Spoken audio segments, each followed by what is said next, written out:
Welcome back, everyone. Pull your blanket a little closer, get comfortable and settle in, because tonight we're going to take a journey 2,000 years into the past. And I promise you, what you find there is going to surprise you. Imagine this. You're one of the wealthiest people in the most powerful city on earth. You own a magnificent home with hand-painted walls, marble floors, and a private garden that your neighbours would absolutely envy. You have dozens of servants who anticipate your every need. You wear robes dyed in colours so rare that even kings in distant lands cannot afford them. Poets write verses in your honour. Generals send you gifts from conquered lands. By every measure of your world you have made it. And yet you have never once taken a hot shower alone in your life. You have never slept in a room that was truly completely silent. You have never drunk a glass of water without unknowingly swallowing traces of lead. And the bedroom where you close your eyes every night, it is smaller than most modern walk-in closets. Welcome to luxury Roman style. Here is what I find endlessly fascinating about ancient Rome. And honestly, it is what pulled me down this particular rabbit hole in the first place. We've all seen the movies. We've all seen the grand marble columns, the flowing white togas, the feasts that stretch on endlessly, the emperors lounging on golden thrones. Hollywood has done a remarkable job making ancient Rome look like a five-star resort that just happens to also have gladiators. But the deeper you go into the actual historical record, the letters of Cicero, the observations of Pliny the Elder, the satirical poems of Juvenal, the archaeology preserved beneath the volcanic ash of Pompeii, the more you realize that the Roman idea of luxury was built on a completely different foundation than ours. Not worse, not better in every respect, but genuinely profoundly different in ways that reveal something important about what human beings truly value when they have the power to choose. So tonight, in this first part of our journey, I want to lay the groundwork. I want to gently dismantle the golden image and show you what actually lay beneath the marble surface of Roman wealth. Because understanding the gap between perception and reality is the key to understanding everything else we're going to explore together. Let us start with something so fundamental that it seems almost too obvious to mention: privacy. The concept we take so completely for granted today that most of us have never even thought to be grateful for it. In ancient Rome, privacy as we understand it today simply did not exist in the way we expect it, not even for the rich. The home of a wealthy Roman senator, the Domus, that beautiful sprawling townhouse we so often see reconstructed in documentaries, was not a private sanctuary in the modern sense. It was in many ways a performance space. The atrium, the grand entrance hall, was designed specifically to receive visitors, and not just the guests you invited. Every morning a wealthy Roman was expected to hold what was called the salutatio, a morning audience where clients, business associates, political allies and favour seekers would line up and file through your home to pay their respects. Think about that for a moment. Imagine waking up every single morning and before you've even had your breakfast, which for the Romans was typically just bread dipped in olive oil, sometimes with a handful of olives or a few figs. Before any of that, you're already in a semi-public performance greeting a stream of people who need things from you. Your home is not where you escape the world. Your home is where the world comes to find you. The historian Carcopino, in his landmark work on Roman daily life, described the Roman domus as a house that faced inward its windows, looking toward the inner garden rather than the street, and yet it was never truly sealed off from the public gaze. The boundary between private life and public obligation was almost non-existent by our standards. Now, if you were not wealthy, and the vast majority of Romans were not, the situation was considerably more crowded. Most of the 1 million or so people who lived in the city of Rome during its imperial peak lived not in those beautiful townhouses, but in buildings called insulae. apartment buildings, and I use that term very loosely. These were multi-story structures, sometimes reaching 6 or 7 floors, crammed together along the winding streets of the city. The ground floor units went to those who could afford slightly better conditions. The higher you climbed, the poorer the residents and the more dangerous the situation. Upper floors had no running water, no heating, beyond small portable braziers that were a constant fire hazard, no cooking facilities in many cases, and no sewage connection. When a family on the 5th floor needed to deal with the waste, they had 2 options. They could carry it down to the street-level communal latrine, and this was apparently common enough that writers like Juvenal complained bitterly about it, they could simply empty it out the window into the street below. And yet here is the thing that genuinely amazes me every time I think about it. Even the ground floor of an insula, the best unit in the building, was considered a step up from sleeping rough. Having a door to close even without running water, even sharing walls with 20 other families, even smelling the street life of ancient Rome, drifting through your shutterless windows, that was still an improvement over nothing. That was still in a sense a form of prosperity. The Romans lived on an entirely different spectrum of what comfort meant. Let us talk about water, because this is where the gap between Roman luxury and modern expectations becomes almost comical. Rome was without question an engineering marvel when it came to water. The city had 11 aqueducts by the height of the empire together, capable of delivering roughly 1 billion litres of fresh water into the city every single day. That is an extraordinary achievement. The Romans were rightfully proud of it, and writers like Pliny the Elder marvelled at this network of channels as one of humanity's greatest accomplishments. But here is what that water actually meant in practice for most people.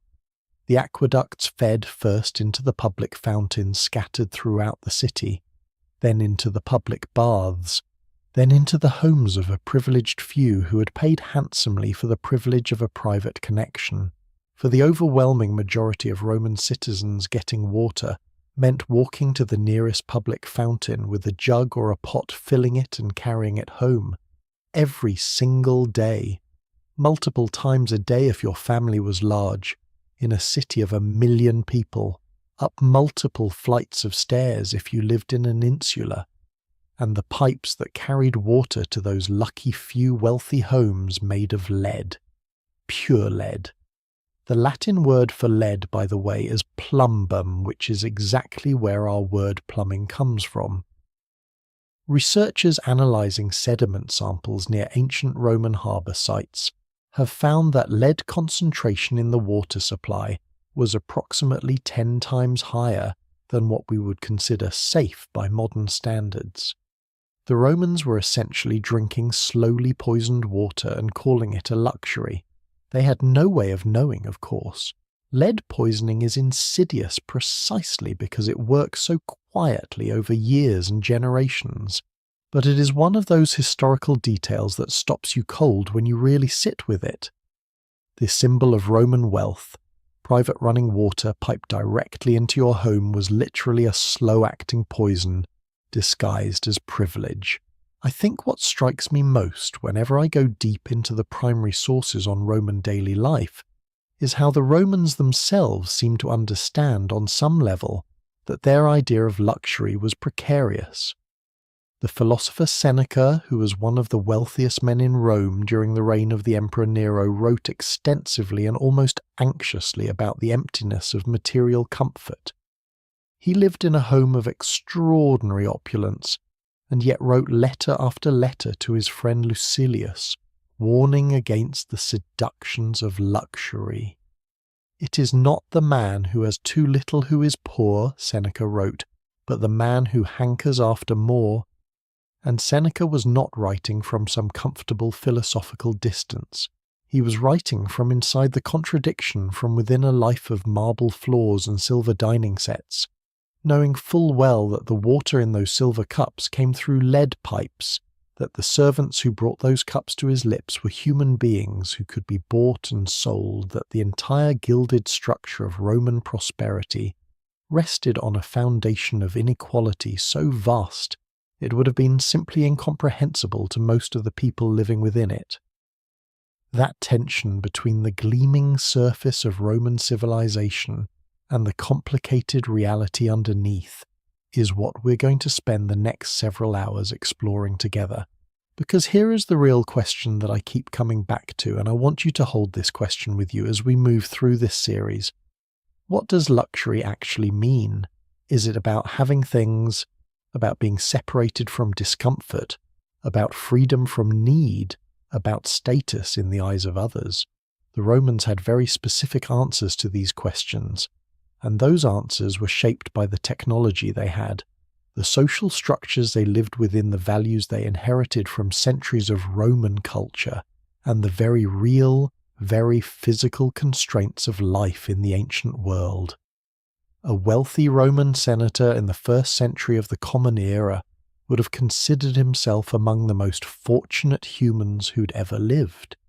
He would have been absolutely correct by the standards of his world, and yet by ours his daily existence would feel in many ways remarkably uncomfortable. Not primitive, not barbaric, but genuinely different in ways that reveal how much of what we consider essential comfort is actually quite recent, quite fragile, and quite contingent on a series of inventions that most of us never even think about. The hot shower, the private toilet, the sealed window, the controlled temperature, the silent room, the clean glass of water. These are the true luxuries of the modern age, and not one of them existed in ancient Rome. In the parts that follow, we're going to go much deeper into this story. We will sit down at Roman feast and discover that the most prestigious ingredients on the table were things that would clear out a modern restaurant in seconds. We will step into the public baths, that great social equalizer, and find out that the cleansing ritual of Roman luxury involved neither soap nor privacy, nor often clean water. We will look at the stunning divide between the homes of the wealthy and the apartments of everyone else, and meet the man who got extraordinarily rich by letting those apartments burn down. We will explore what Roman clothing, Roman entertainment, Roman medicine, and Roman ideas about money truly looked like when you strip away the Hollywood gloss. But for now, let us just sit with this image. A wealthy Roman at the end of a long day climbing into his narrow bed in his small lamplit cubiculum, the sounds of the city drifting through the walls, the neighbours arguing the cartwheels on the stone pavement, outside the distant call of a street vendor, closing his eyes and believing with genuine conviction that he had everything a man could want. He was not wrong. He was just living in a different world, with a different definition of everything. And that, I think, is where the real story begins. So, now that we have pulled back the curtain on the grand illusion of Roman luxury, and taken a hard look at what really lay beneath all that marble and golden light, let us pull up a chair. Or rather, let us lie down on one, because that is actually how the Romans ate. And trust me, by the time this part is over, you are going to be looking at your dinner very differently. Food is one of those things that feels timeless. We eat, they ate. Simple. But the moment you start digging into what the Romans considered a truly prestigious meal, what they served when they wanted to impress, when they wanted to signal to the room that they had arrived, that they were the kind of person worth knowing, you realize that taste, prestige, and the very idea of culinary luxury are not timeless at all. They are deeply, surprisingly historical, and nowhere is that more clear than on the ancient Roman dinner table. Let us start with the smell. Because before you even sat down at a Roman feast, before the first dish had been carried in on its silver platter, before you had reclined on your triclinium couch and adjusted your toga into something resembling comfortable, there would have been a smell in the air. Warm, fermented, deeply savoury. pungent in a way that would make most modern noses wrinkle. That smell was garum. Garum was without any exaggeration the most beloved condiment in the entire Roman world. It appeared in nearly 350 of the recipes collected in the ancient cookbook, attributed to the gourmand Marcus Gavius Apicius. It was drizzled on meat, stirred into stews, mixed with wine, blended with honey, used as medicine for ailing soldiers, and poured over vegetables the way we might reach for olive oil or soy sauce today. To the Romans, garum was as natural and as essential as salt itself. In fact, the Roman writer Pliny the Elder, who had an opinion on absolutely everything, described the finest premium garum as having an aroma comparable to the most exquisite perfume. Here is what garum actually was. Whole fish intestines, the guts, specifically the parts that the fishermen would otherwise throw away, were packed between thick layers of sea salt in great open stone vats along the Mediterranean coast. Then they were left in the sun for months. 2, sometimes 3 months of slow fermentation under the Mediterranean heat, until the whole mixture had broken down into a dark, intensely concentrated liquid that was strained off and bottled in clay amphorae for shipping across the empire. Now, the factories that made garum were deliberately built outside city centres, not for scenic reasons, because the smell during production was by all accounts absolutely extraordinary in the worst possible way. Seneca, in one of his letters, described garum with barely disguised disgust as the overpriced guts of rotten fish that burn up the stomach with salted putrefaction.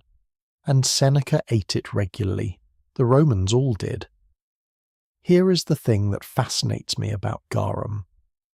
When food historians and modern chefs have actually reconstructed it, and several Michelin-starred chefs in Spain have done exactly this in recent years, working from ancient factory sites near what is now Cadiz, what they found was that garum is not unpleasant at all.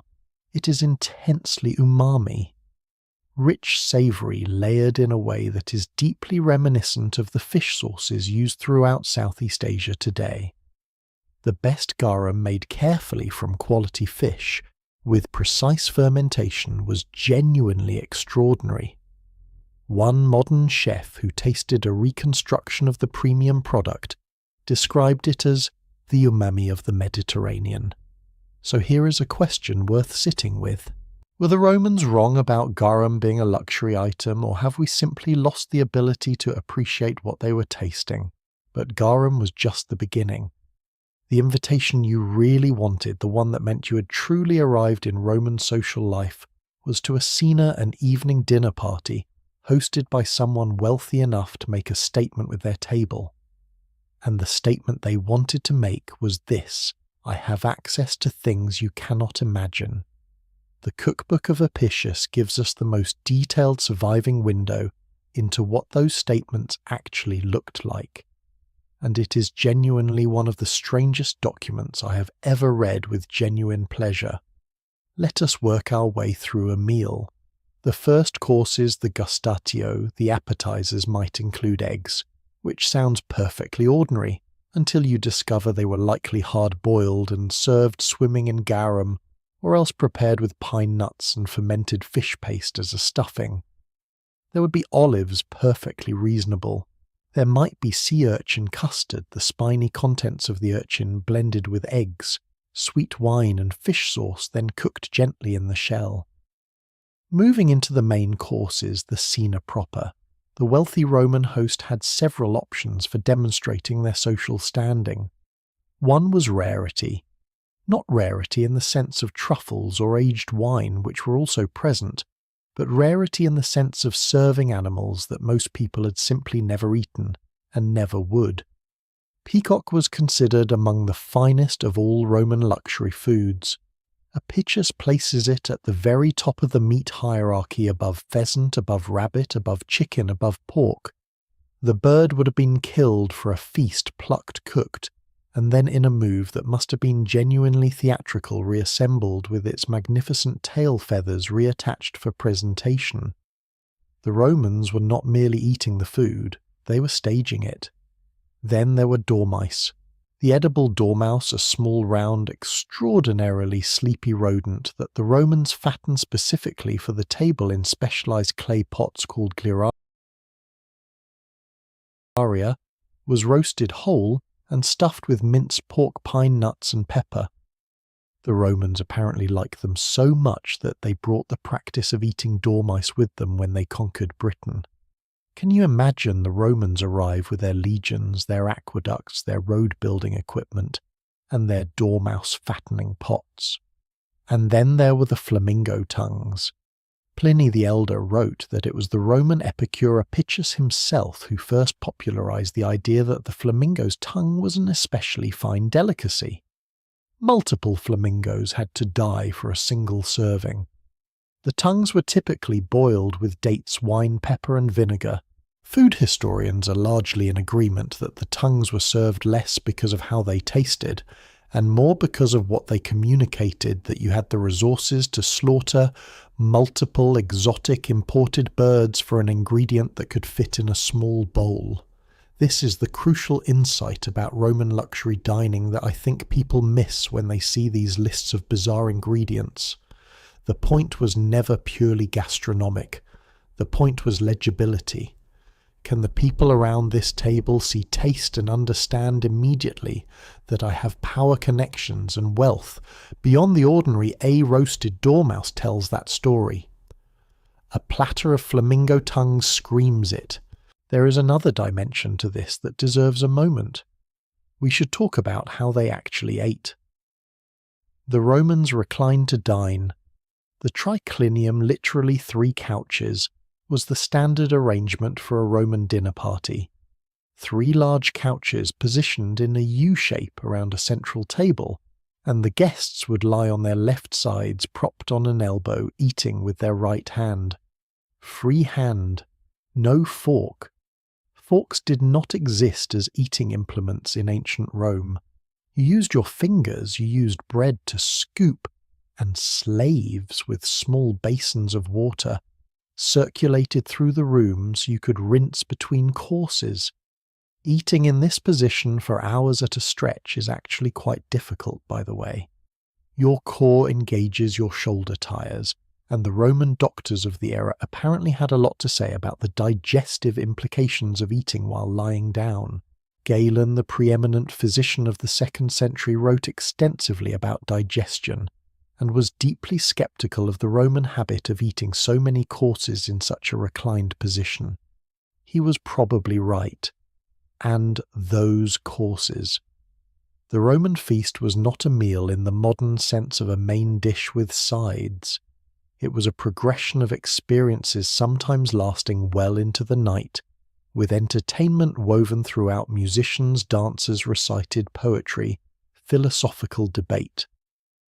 Petronius, in his satirical novel, gives us a famous fictional feast hosted by a character called Trimalchio, a former slave turned fabulously wealthy freeman who serves dishes so absurdly theatrical that they are meant to be read as comic. A whole roasted pig that, when cut open, releases a cascade of cooked sausages. A zodiac-themed appetizer course with a different delicacy for each astrological sign. A dessert made to look like a bird's nest complete with edible eggs. Whether or not Petronius was exaggerating, and he almost certainly was for comic effect, the fact that his Roman audience would have recognized this as a plausible excess tells us something important about the culture. The feast was performance. The food was costume. One more thing before we move on, because I think it changes how you see all of this. For the vast majority of Romans, the people filling the streets, and the insulae we discussed before, the Roman diet was not garum and peacock. It was grain porridge called pulse, coarse bread, dried legumes, and occasionally a small piece of salted fish. Meat was a rare luxury. Fresh vegetables depended on the season. The street food vendors, called thermopolia, offered hot lentils, spiced wine, and baked cheese to people who had no cooking facilities in their apartments. The chasm between what the wealthy ate at a cena and what an ordinary Roman ate on a Tuesday was almost incomprehensibly wide. Wider arguably than anything we see in the modern developed world. So when we look at flamingo tongues and dormice and multi-hour theatrical feasts, we are not looking at what Roman people ate. We are looking at what Roman power looked like when it sat down to dinner, and power in every era has always had its own peculiar appetite. Speaking of things that might surprise you, just wait until we step away from the table and follow our wealthy Roman host to his next daily ritual. Because after the feast comes the bath, and the Roman bath was a place so socially complex, so physically intense, and so fundamentally different from anything we would recognize as relaxation today, that it deserves its own full story. That story's coming up right now. Right, we have eaten. We have survived the flamingo tongues and made peace with the garum. Now, in the rhythm of a typical Roman afternoon, there is one more essential stop before the evening really begins. And honestly, of everything we're going to explore in this series, this next chapter might be the one that surprises people the most because it involves something we consider deeply, almost fiercely private. The bath. Not your bath. Not a quiet 20 minutes alone with a candle and something to read on your phone. The Roman bath was one of the loudest, most crowded, most socially layered experiences a person could have in the ancient world, and it was considered one of the greatest luxuries civilization had to offer. Let that tension sit for a moment before we dive in. Picture the city of Rome at its height somewhere around the 3rd or 4th century of the Common Era, when the population had swelled to over 1 million people, and the empire stretched from the deserts of North Africa to the grey skies of northern Britain. By this point, the city of Rome alone had an astonishing 952 recorded public bathhouses. Not 9, not 90, 952. Some were small neighbourhood establishments called balneum, the kind of place where a local tradesman might stop in after work, pay a fraction of a day's wage at the door, and spend an hour sweating and gossiping with his neighbours. Others were the vast imperial Thermae monuments of engineering and marble so enormous that they still leave archaeologists genuinely awed 2,000 years later. The baths of Caracalla, completed between the years 212 and 216 of the Common Era, could accommodate 1,600 bathers simultaneously. On a busy day, up to 8,000 people passed through its doors. The complex covered roughly 62 acres. It contained a cold swimming pool, a warm room, a hot steam room, 2 libraries, one in Latin, one in Greek, formal gardens, a gymnasium for wrestling and weightlifting, and over 120 major sculptures decorating the interior walls. The famous Farnese Hercules, one of the most celebrated sculptures of the ancient world, was found right there in the ruins of the baths. Think about what that means for a moment. You went to bathe, and while you waited for a room to open up, you could read in the library, walk through sculpted gardens, watch men wrestling in the courtyard, or simply stand in a hall decorated with enormous masterpieces of art. This was not a bathhouse in any sense we recognize today. It was closer to a civic cathedral, a declaration that Rome valued the beauty and cleanliness of public life. And crucially, it was open to almost everyone. This is where things get genuinely interesting, because the Roman bath was one of the few spaces in Roman social life where the rigid class hierarchy became not invisible exactly, but at least permeable. An entry fee of a quadrans, the smallest coin in Roman currency, meant that even a labourer could walk through the same doors, breathe the same steam-thick air, and soak in the same pools as a senator. In the 4th century, one account describes how aristocratic Romans would sometimes arrive at the baths accompanied by 50 personal servants, who carried fine clothes, expensive jewellery and personal belongings, and who reserved exclusive sections of the bathhouse for their master's use. So the wealthy found ways to maintain their distinction even within the equalizing space of the thermae. And yet the fact remains, a Roman aristocrat bathed in a building his city had built for everyone using water, the same aqueduct supplied to the public fountains. There was a kind of implicit social contract in that reality. Emperors understood this perfectly. Building a new thermae was one of the most reliable ways for an emperor to purchase goodwill from the Roman people. The poet Martial, writing in the 1st century of the Common Era, more or less wrote a promotional piece for the lavish private baths of a man named Etruscus, declaring that if you had not bathed in Etruscus's thermae, you would die unwashed.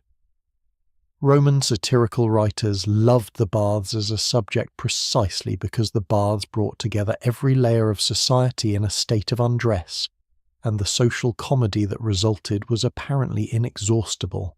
Now, how did the Romans actually bathe? Because this is where modern expectations fall apart quite spectacularly. There was no soap. This is not a minor detail, this is fundamental. The Romans had no access to soap as we understand it. What they had instead was olive oil. And the process of Roman bathing was built entirely around this fact. You arrived at the bathhouse and changed in the apoditerium, the changing room where a slave, either your own or one provided by the establishment, watched over your clothes.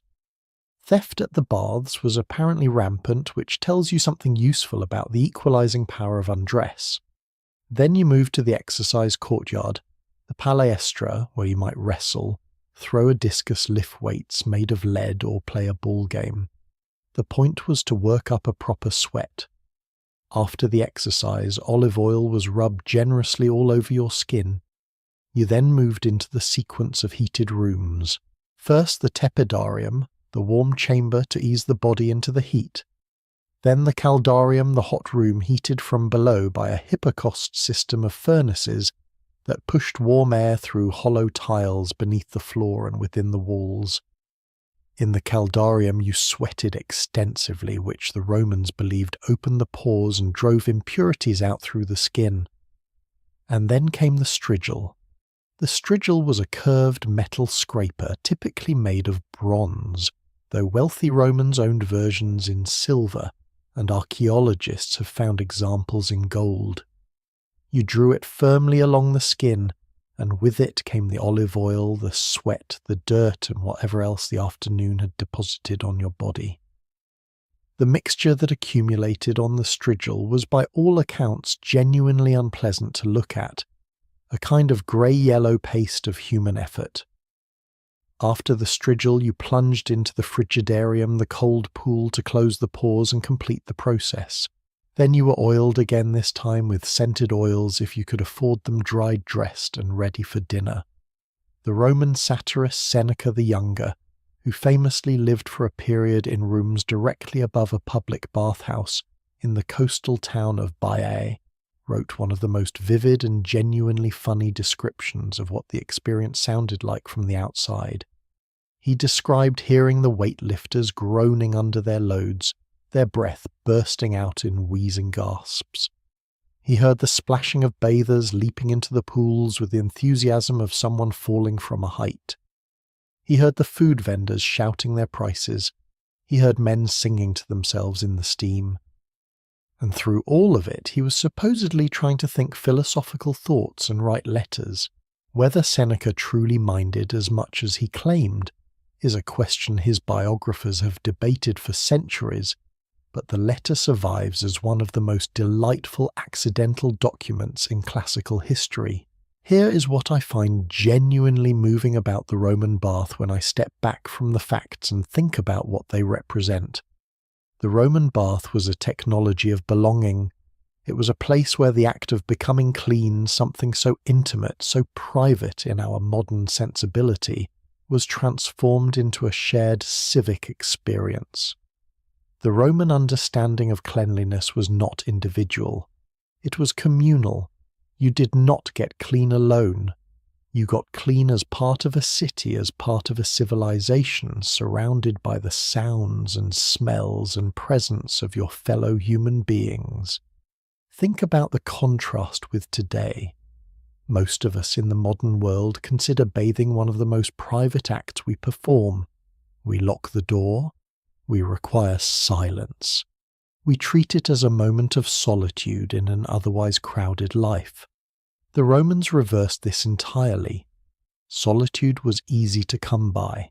What was rare, what was genuinely luxurious, was access to a magnificent shared space, to hot water produced by brilliant engineering, to gardens and libraries and art and social connection, all wrapped inside the daily ritual of cleanliness. What does that tell us about what we actually need versus what we think we need? There is one more detail I cannot leave out because it is both historically accurate and genuinely strange. The sweat and oil scraped from the bodies of athletes and gladiators at the baths was sometimes collected and sold. It was called gloios. Roman women of high status are recorded in several sources as purchasing this material as a cosmetic ingredient, something to rub into the skin for supposed health benefits. Whether this actually worked as advertised is a question best left to the imagination. But it does tell you something profound about the Roman attitude toward the body. Nothing at the baths was private. Nothing was wasted. Everything, even the most intimate residue of physical exertion, could become currency in the right hands. This is Rome. Spectacular, strange, fully human Rome. A civilization that built temples to public cleanliness, and then sold the sweat of gladiators as beauty products. And speaking of what wealth looked like in the Roman world, we have talked about how Romans ate how they cleaned themselves, but we have not yet looked at where they came home to. Because the divide between the world of the Thermae and the world of the Roman street was in many ways the sharpest divide in the entire city. The home you returned to after your bath told more about your position in Roman society than almost anything else.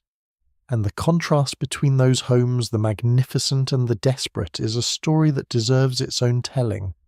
That is exactly where we are headed next. There is a number that stops me cold every time I come back to it.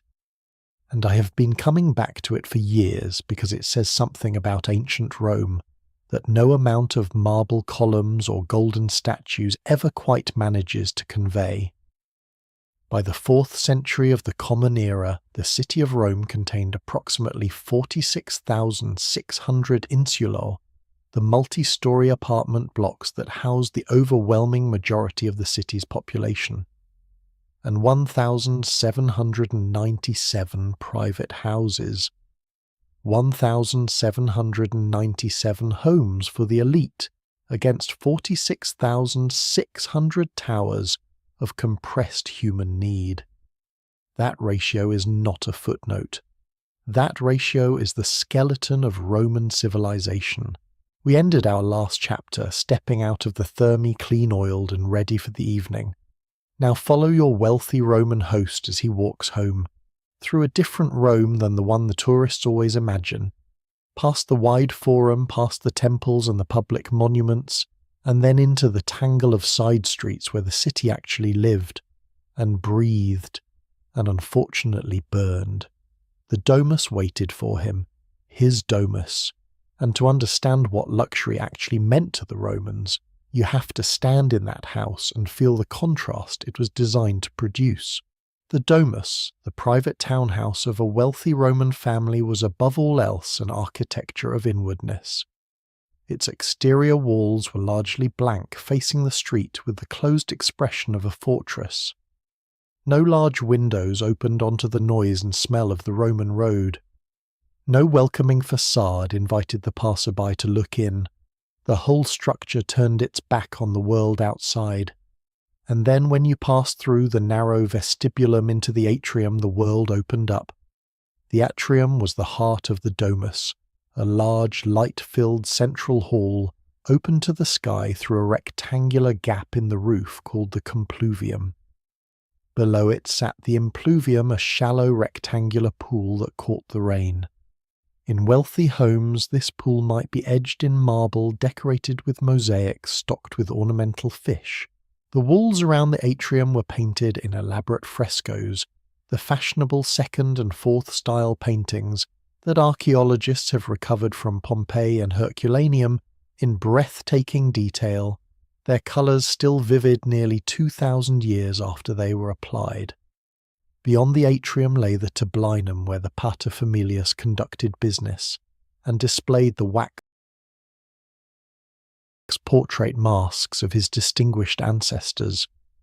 Beyond that, the peristyle garden, a columned courtyard with cultivated plants, fountains, perhaps a small fish pond, the sounds of running water replacing the sounds of the street. Tucked around the edges were the triclinium for formal dining, the cubicula for sleeping, the library, if the family was intellectually inclined, the kitchen near the slaves' quarters in the back. The domus was designed to make 2 simultaneous and contradictory statements. The first was, "I am above this city's noise." The second was, "Please come in and witness how far above it I really am." Because every morning in that same domus the doors opened for the salutatio, that stream of clients and petitioners we discussed in our first chapter and the house had to perform. The atrium that felt like a private sanctuary after dark became a stage for social power in the morning light. This was Roman luxury in its most architectural form. Not just comfort, but the built expression of status. Now, let us climb the stairs.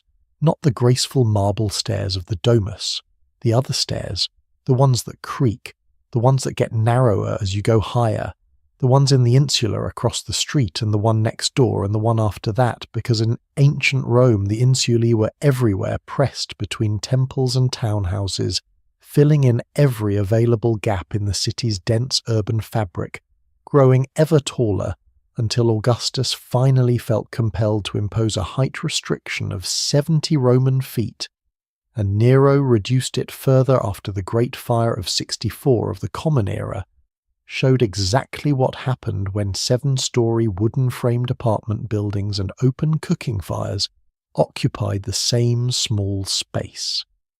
The insula was Rome's solution to an impossible problem. 1 million people needed to live within a walled city whose borders were effectively fixed. Land was scarce and fabulously expensive. The only logical direction was up, and so up the insulae went 6, 7, 8 stories of brick and timber, and later Roman concrete stacked one floor above the next, each level more cramped, more precarious and cheaper in rent than the one below. Think about what that meant in practice. If you were poor in ancient Rome, if you were a craftsman, a labourer, a freedman, just starting out, a soldier, just returned from service, you climbed. Literally. Every day. Up 4, 5, 6 flights of stairs to reach a room that was at most a few hundred square feet. No kitchen, no running water, no toilet. The ground floor might have a connection to the aqueduct, but water did not climb stairs by itself in the ancient world, so the upper floors relied on what you could carry. The communal latrine, if one existed, was down below. The public fountain was further still. The satirist Juvenal, writing in the early 2nd century, described the nightly terror of upper-floor life, with his characteristic biting humour, the constant worry about fire, about collapse, about the neighbour, whose poorly secured brazier might turn the whole building into kindling before dawn. He was not exaggerating for comic effect alone. Fires in Rome were genuinely frequent, and they moved through the insulae with devastating speed. When an insula burned or simply fell down from structural weakness, and they did fall down sometimes without any warning at all, the wealthy landlord who owned it lost property. The families living in it lost everything they possessed. And this brings us to the man whose story I think most perfectly captures the moral landscape of Roman housing, Marcus Licinius Crassus. You may know the name from the political context. He was 1/3 of the so-called First Triumvirate, alongside Julius Caesar and Pompey the Great, the 3 men who effectively controlled Roman politics in the late Republic. Plutarch, writing his biography of Crassus, described him as the wealthiest man in Rome, possibly in Roman history. His fortune is estimated to have been equivalent to the entire annual revenue of the Roman treasury. And a substantial portion of that fortune came from a business model that is almost breathtakingly cynical, even by the standards of ancient real estate speculation.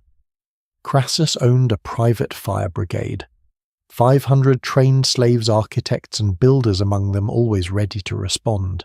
When a fire broke out in Rome, and remember this was before any public fire service existed, Crassus's men would arrive on the scene, and then they would wait. They would stand there with their equipment and their expertise while the building burned, while the neighbours panicked, while the owner watched the value of his property collapse by the minute, and Crassus or his representative would approach the distressed owner with an offer. A very low offer, a distressed sale offer. An offer shaped precisely by the fact that right now at this moment the building is on fire and no one else is going to help you. If the owner accepted, the fire brigade went to work. If he did not, the brigade stood and watched. And then Crassus bought the charred remains at an even lower price. Plutarch records that through this process, combined with purchasing properties seized and sold by the dictator Sulla from his political enemies, Crassus came to own the largest part of Rome itself. The city was in a very literal sense his property.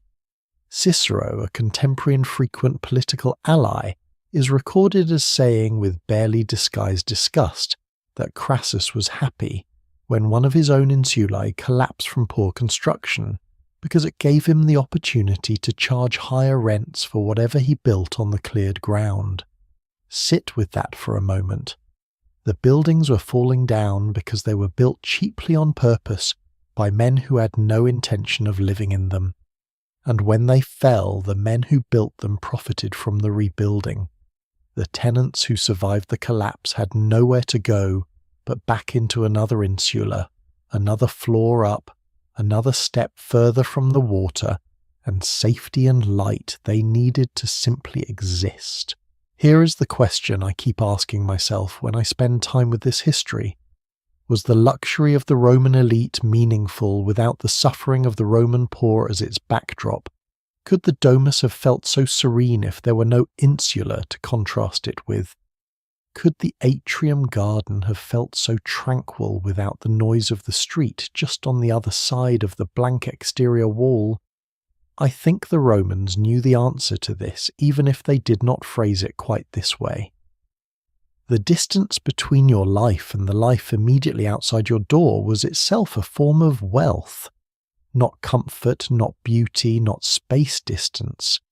The further you could get from the smell of the street, the fire risk of the upper floors, the communal latrine and the shared well, the richer you were. The closer the street pressed, the poorer. It was a gradient measured in stairs and walls and water pressure. 2,000 years later, in cities around the world, we are still measuring by the same gradient. We just call it square footage and neighbourhood and zip code. But if the domus represented the private face of Roman wealth, it told only part of the story. Because what a Roman wore when he stepped out of that domus and onto the street, the fabric on his back, the colour in his cloth, the pins at his shoulder, said something just as loud and just as deliberate as the architecture he had just left behind. Roman fashion was not about beauty, it was about power. And the story of what the Romans wore is stranger, more physically demanding, and more revealing than almost anything hanging in the closets of the wealthy today. That is where we are headed next. Let me ask you something genuinely curious. What is the most expensive piece of clothing you have ever owned? A tailored suit, maybe, or a designer dress saved up for over months. Something beautiful. Something that made you feel when you put it on like a better version of yourself. Now consider this. The single most prestigious garment in the entire Roman world was a semicircular blanket of undyed wool, roughly 12 to 20 feet of fabric, with no sleeves, no pockets, no buttons, No fasteners of any kind that needed at least one other person to drape correctly onto your body, that weighed somewhere between 15 and 20 pounds, once it was on, that made you sweat through any season, warmer than midwinter, that was nearly impossible to keep clean, and that prohibited you through sheer structural inconvenience from doing almost anything physically useful while wearing it. This was the toga, the most powerful status symbol in the most powerful civilization on Earth.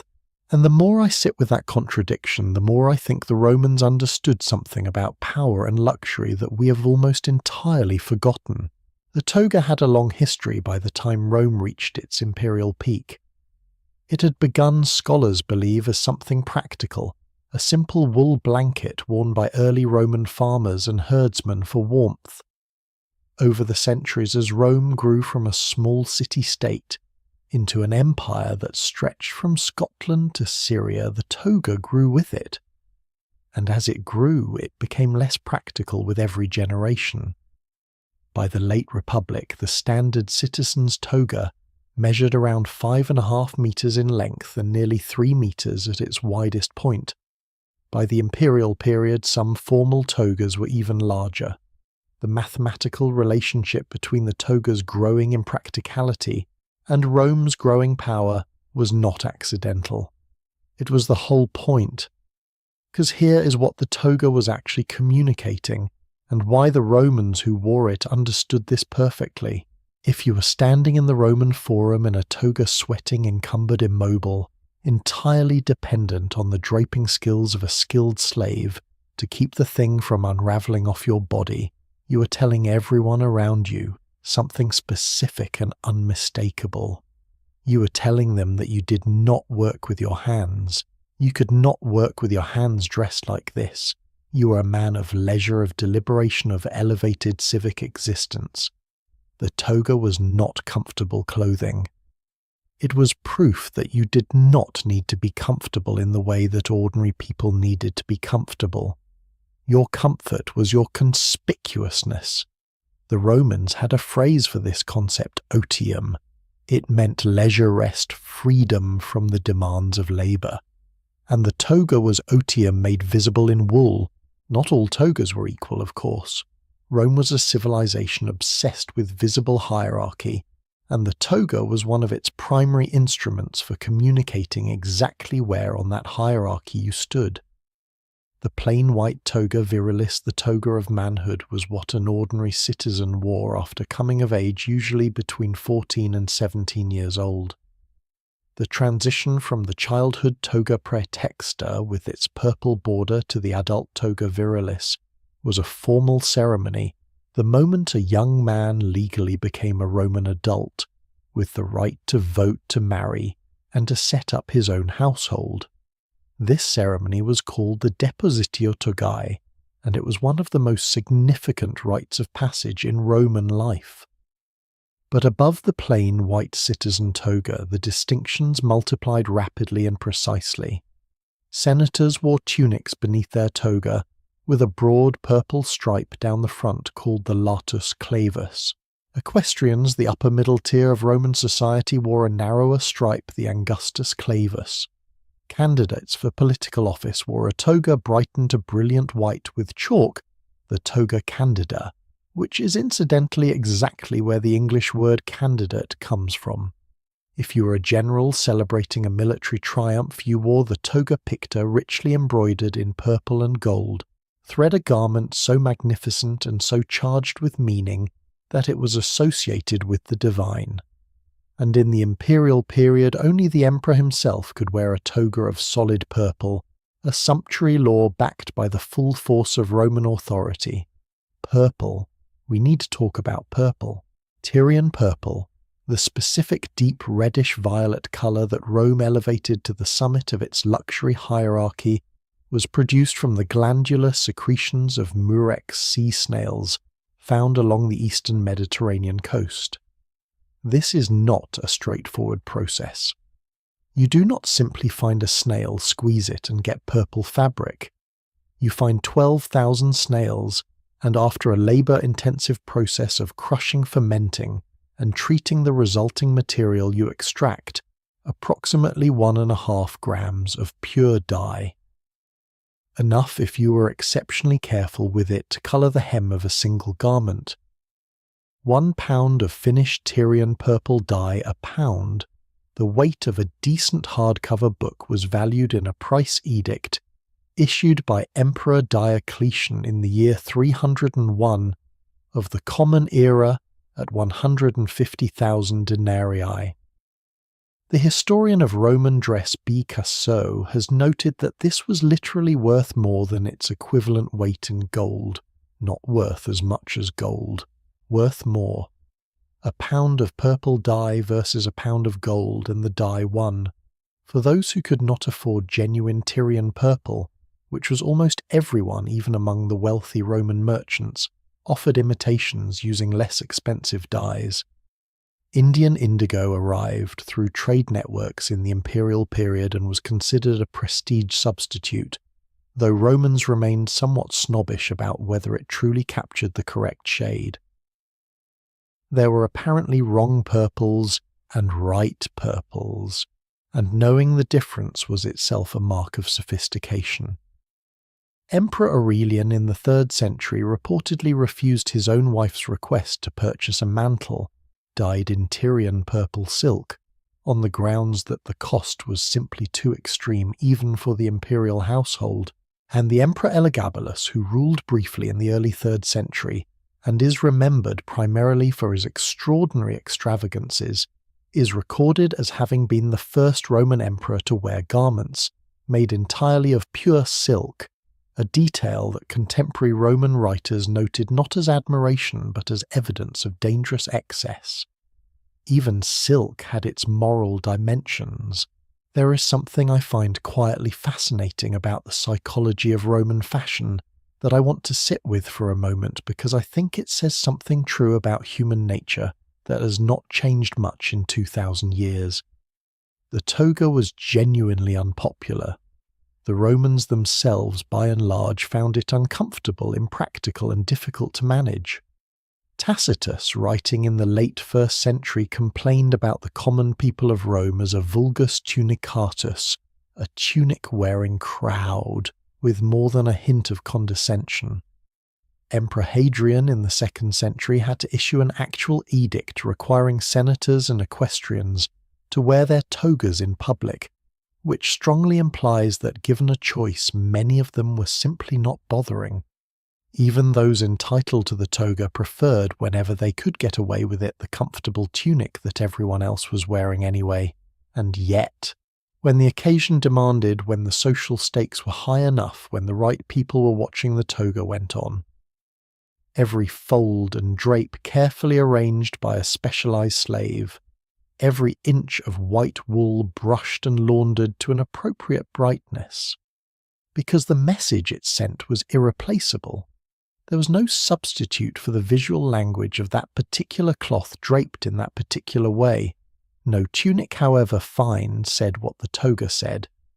This is, when you think about it, remarkably familiar. How many of us own formal clothing we find uncomfortable, even painful, that we wear exclusively for the occasions when being seen in the right way matters more than our personal comfort? The tuxedo with its stiff collar, the suit jacket on a hot day, the heels that hurt, the tie that no one needs but everyone wears to certain kinds of meetings, the mechanisms of the signal change, the underlying logic does not. And for women of the Roman elite, the performance of fashion was no less demanding, no less laden with social meaning, and no less physically constraining. The stola, the long-sleeved outer garment worn by married Roman women of good standing, was like the toga, an identity document in fabric form. It announced marital status, respectability, and social legitimacy. Women who were not entitled to wear it, those who'd been convicted of adultery, or who worked in professions considered socially disreputable, were legally barred from it. In its place, they might be compelled to wear the toga, which in this context was not an honour but a public mark of shame. The toga, it seems, could travel in both directions on the social hierarchy depending on who was wearing it and why. The jewellery worn by wealthy Roman women, gold pins, pearl earrings, emerald rings, amber pendants imported from the Baltic coast, represented fortunes in portable wealth, and served simultaneously as personal adornment and as a walking advertisement of household resources. Pliny the Elder, characteristically having a strong opinion, complained bitterly about Roman women's appetite for pearls and precious stones, noting that the wife of the general Paulinus alone wore pearls and emeralds worth 40 million sestertii. He described this as shocking. He also described it in extraordinary detail, which tells you everything you need to know about the relationship between Roman moralizing and Roman fascination with luxury. What makes all of this genuinely interesting to me, what elevates it beyond a simple inventory of old clothes, is what Roman fashion reveals about the relationship between suffering and status. The toga was uncomfortable by design. The Tyrian purple was expensive by necessity. The stola was restrictive by intention.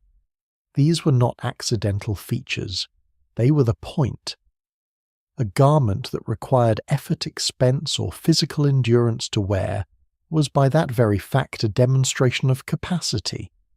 You could bear this inconvenience. You could afford this excess. You occupied a position in the world where appearance mattered enough to justify all of it. In Rome, what you wore was not self-expression.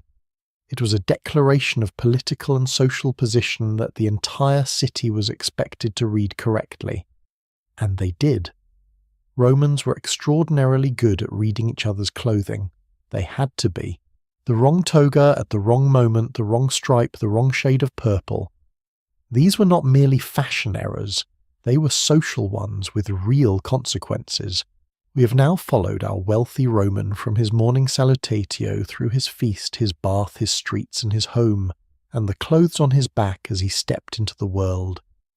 But beneath all of this, beneath the food and the water and the housing and the fashion, there was a human engine that made every single piece of it possible, and that engine ran on something darker than marble, darker than garum, darker than even Tyrian purple. It ran on people who were owned. The story of Roman slavery as a luxury system is one of the most important and most uncomfortable parts of this entire history, and it is exactly where we are going next. Here is a number that I have never been able to shake since the first time I read it. At the height of the Roman Empire, somewhere around the 2nd century of the Common Era, historians estimate that the total population of enslaved people across the empire may have approached 10 billion human beings. 10 million. In the city of Rome itself, a city of perhaps 900,000 inhabitants, the slave population around the year 1 of the Common Era is estimated at between 300,000 and 350,000 people. That is roughly 1 in every 3 people you would have passed on the street. 1 in 3. And here is the part that makes this number particularly uncomfortable to sit with. The Romans by and large did not regard this as a crisis. They did not regard it as a problem requiring debate or resolution. They regarded it as furniture, necessary, useful, and for those who could afford the finest pieces an opportunity for considerable aesthetic display. Because in Rome the people you owned were not just labour, they were luxury. The Roman agricultural writer Varro, writing in the 1st century before the Common Era, classified the instruments of a farm into 3 categories. The first was the kind that speaks, by which he meant slaves. The second was the kind that makes sounds but cannot form words, animals. The third was mute tools. Varro placed a human being in the same taxonomy as a plough. He did not do this with cruelty. He did it with the calm, procedural logic of a man writing a practical guide to estate management. That perhaps more than any single act of violence tells you something essential, about how deeply slavery was embedded in the Roman way of thinking about the world. The Roman legal term for a slave was serves.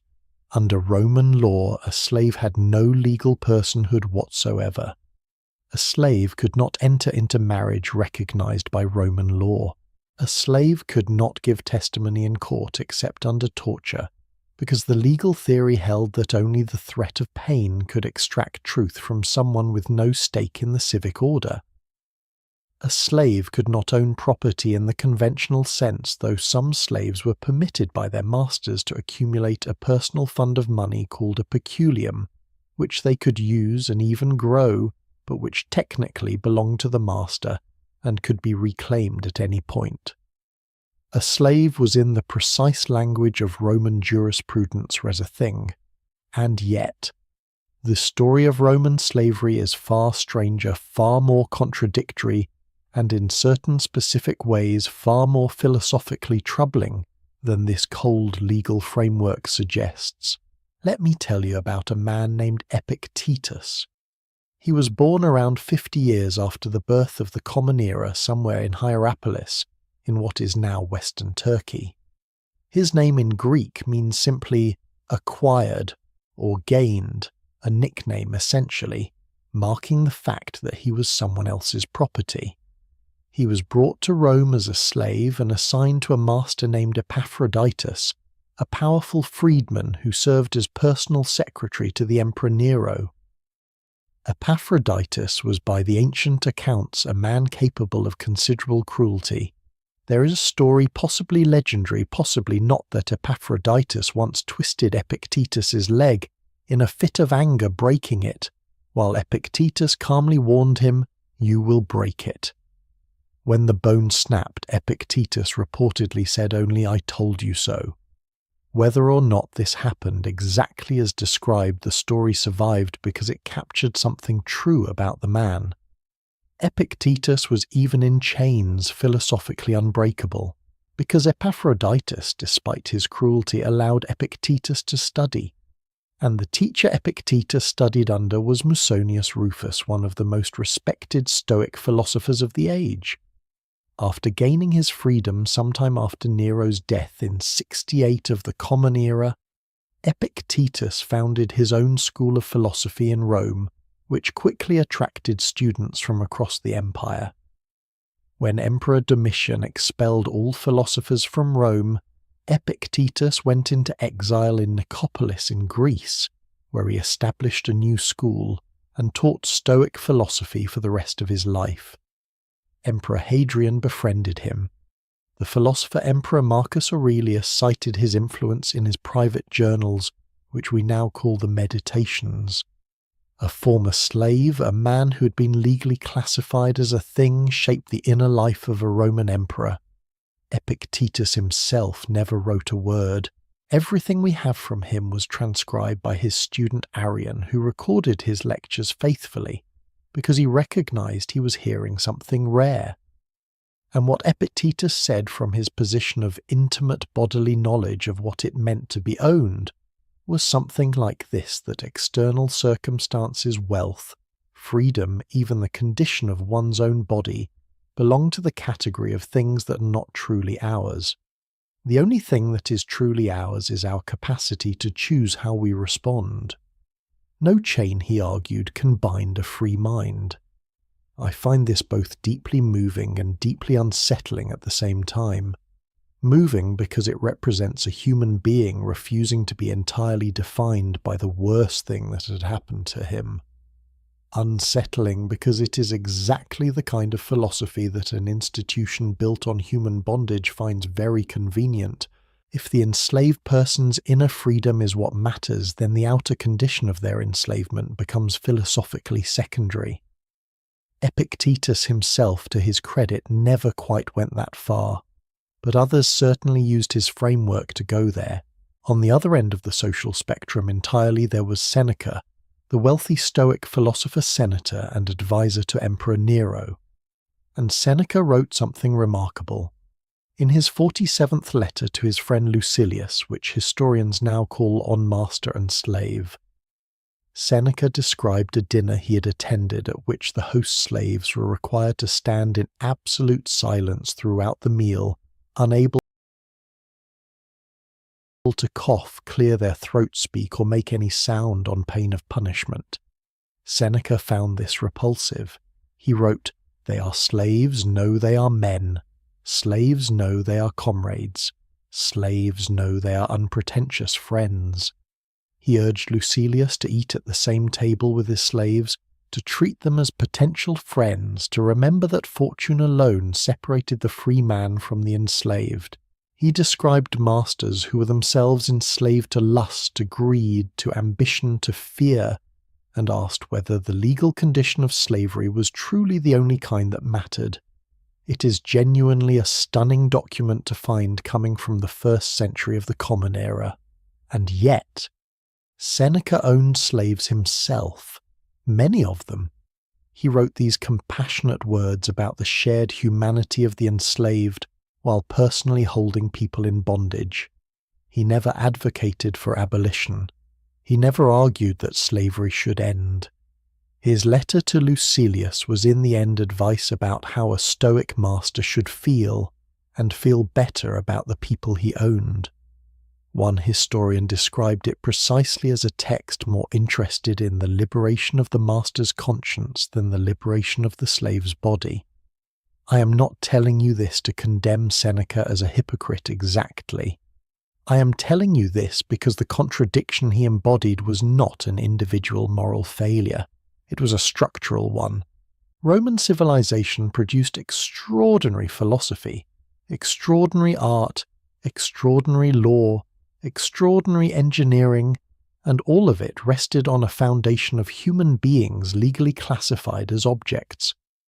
The most enlightened Roman minds of the age could articulate why this was wrong, and continue participating in the system without apparent resolution. That is not a Roman problem. That is a human one. But let us come back to luxury specifically. Because the way wealthy Romans used slavery as a status display system was extraordinarily specific and rather remarkable. It was not simply that wealthy Romans owned slaves. Of course they did. Even modest middle-class Roman households typically owned one or two. What distinguished the truly wealthy was the number, the specialization, and the visibility of the slaves they kept. Pliny the Younger, the writer and administrator, whose letters give us some of our most vivid accounts of late 1st century Roman life, is documented as owning 4,116 slaves on his estates. Crassus, whose fire brigade we discussed earlier in this series, owned 500 slaves specifically trained as architects and builders, not for his own household comfort but as a real estate investment vehicle. These were men and women whose skills had been cultivated deliberately and expensively to serve a single man's commercial ambitions. In elite urban households, the degree of specialization among domestic slaves was extraordinary. There was a slave whose entire function was to announce the names of guests at the door, a nomenclator whose job was to whisper, "This is Gaius Senator, you met him at the baths last summer," as each visitor arrived, saving the master from the social embarrassment of forgetting a name. There were slaves designated specifically to read aloud during dinner called anagnastai, who were expected to have cultivated pleasant voices and the ability to perform text with appropriate expression. There were slaves whose sole function was to trim the master's beard tonsure, whose skill with a blade was considered a form of artistry. There were cosmetae who tended to the mistress's hair and appearance, cubiculari who managed the sleeping chambers, capsari who carried books, pedisequi who followed behind their master in public at a respectful distance as a living demonstration of his household's depth. A truly wealthy Roman senator might maintain a domestic staff of dozens, all of them specialists, all of them visible proof of what their master could afford. When this senator walked through the city to the forum attended by a retinue of slaves in clean tunics, The message communicated to every Roman who watched him pass was exact and unmistakable. This man has so much wealth that he can afford to employ human beings full-time to carry his books, announce his visitors, and trim his beard. Each specialized slave was in a very real sense a walking unit of a status information. This is what the scholar Keith Bradley has called slavery as conspicuous consumption. The enslaved person was not merely labor, they were display, and the slave market itself was a luxury industry in miniature. Slaves were bought and sold in the Forum Boarium and the Septa Julia, the great markets of Rome with tags hung around their necks, listing their origin, age, skills, and any known behavioral or health issues. A slave with no defects to declare had their feet whitened with chalk as a sign of quality.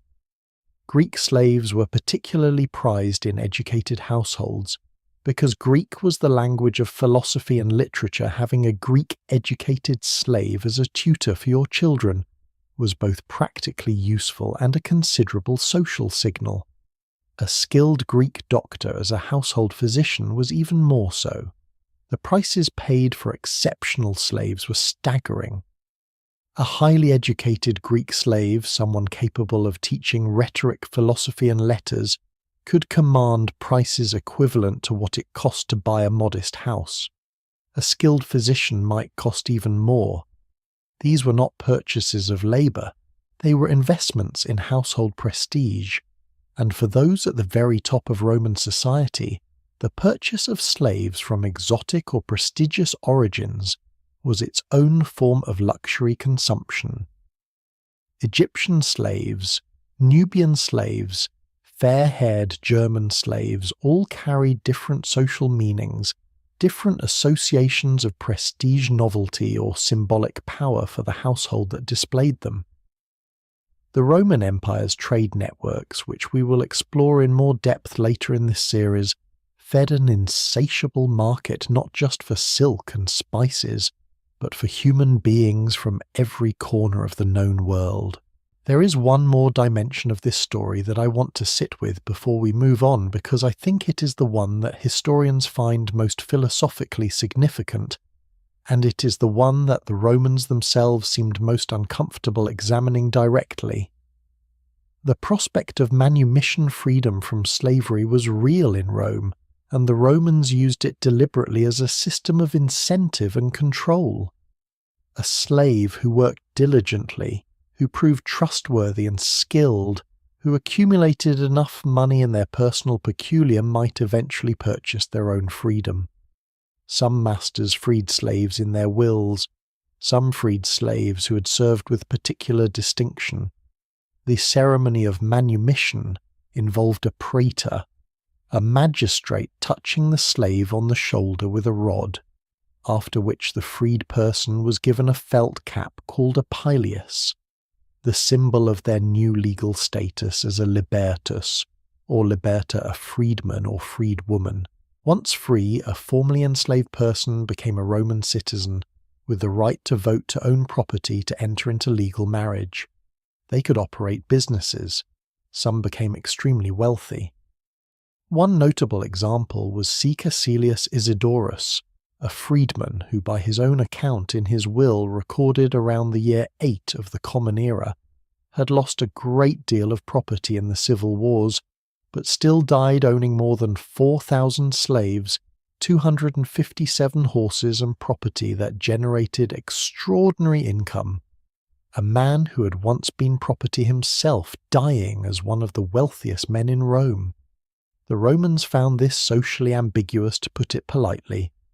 Tacitus and Pliny the Elder both complained bitterly about freedmen who accumulated wealth beyond what the social order felt was appropriate for their origins. The freedman Pallas, who served as financial secretary to Emperor Claudius and grew extraordinarily rich in the process, was particularly despised by the senatorial class for this reason. There was something about a former slave becoming wealthy that the Roman elite found deeply disturbing, not because they objected to wealth itself, obviously, but because it confused the signals. The entire apparatus of Roman status communication depended on clear, readable hierarchies. A rich freedman scrambled those hierarchies in ways that powerful men found uncomfortable. And yet the possibility of manumission was also, from the slave owner's perspective, a system of extraordinary cleverness, because the prospect of eventual freedom gave enslaved people a reason to work diligently and remain loyal rather than resist or revolt. The incentive of freedom kept the human engine running.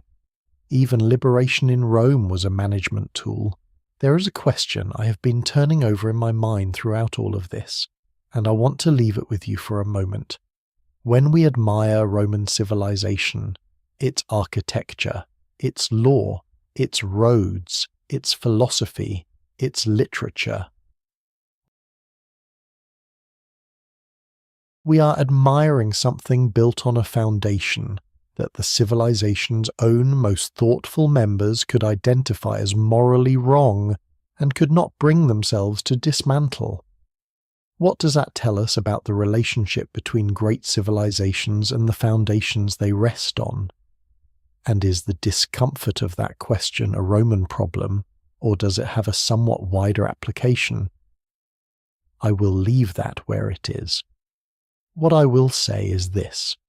The Roman luxury system we've been tracing through this entire series, the food, the baths, the housing, the fashion, the thousands of specialized domestic slaves, was not simply a collection of expensive pleasures enjoyed by a fortunate few. It was an entire philosophy of what it meant to be human expressed through consumption and display. And the most extravagant display of all, the one that cost the most and communicated the most and left the deepest mark on history, was entertainment. The spectacle that Rome built for its citizens, both as genuine pleasure and as political instrument, was a machine of breathtaking scale and moral complexity. And that is exactly where we are headed next. Let me give you a number that I think puts everything we have been discussing into a different frame. By the late 4th century of the Common Era, the Roman calendar had set aside 177 days of the year for official public games ludi. That is nearly half the year. Nearly half of every Roman citizen's life was officially designated for entertainment, provided at enormous expense by the state and by the wealthy men who competed to fund it. Pause on that for a moment. Not weekend football, not occasional concerts, not a streaming service you can turn off. Half the year structured into the calendar itself, given over to the spectacle of the arena and the racetrack. And the moment you understand that number, you stop being able to see Roman entertainment as entertainment at all.